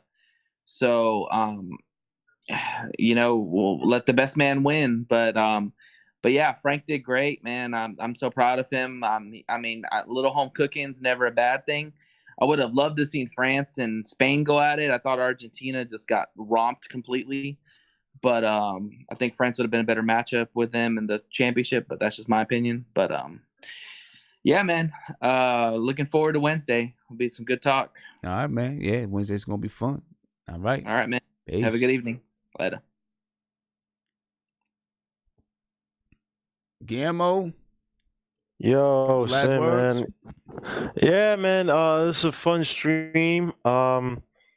Yeah, just I'm excited to talk about the season and prospects. I like these little predictions. I know they go nowhere, but it's fun to hypothesize and postulate as to what the Knicks are gonna do, man. And just one note to all the trolls in the chat. Like, it's just, guys, we're talking about Knicks. We're all discussing. We all have different point of views. Like, I don't know what you guys are trying to do, but it's kind of corny.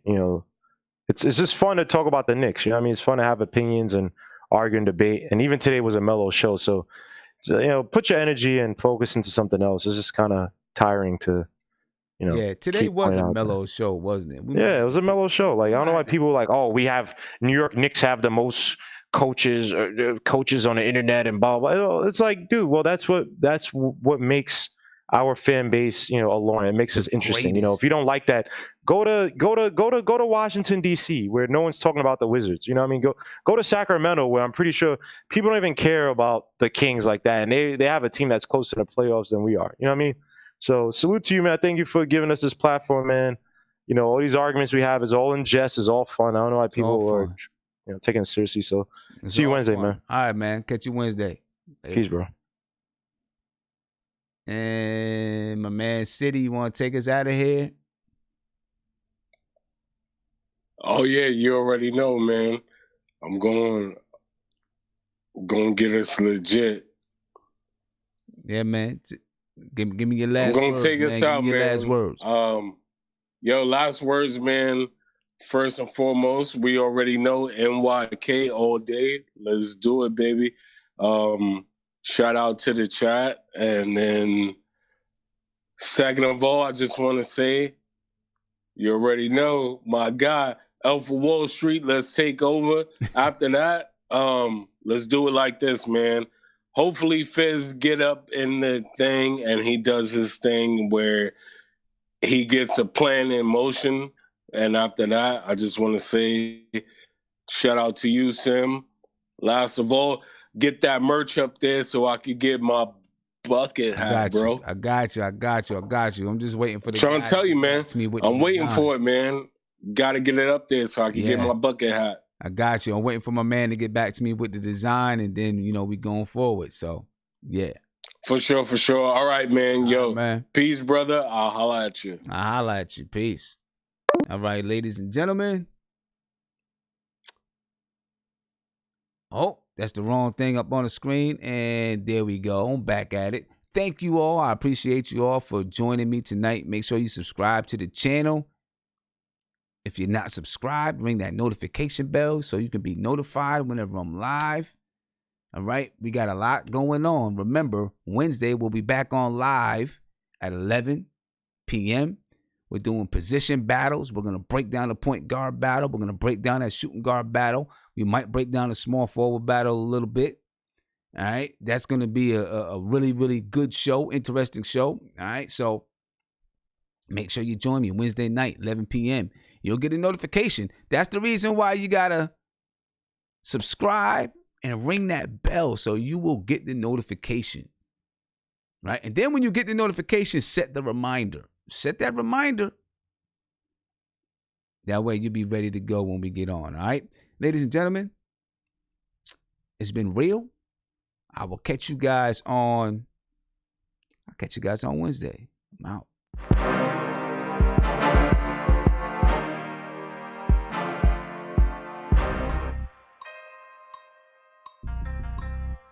That's the deal.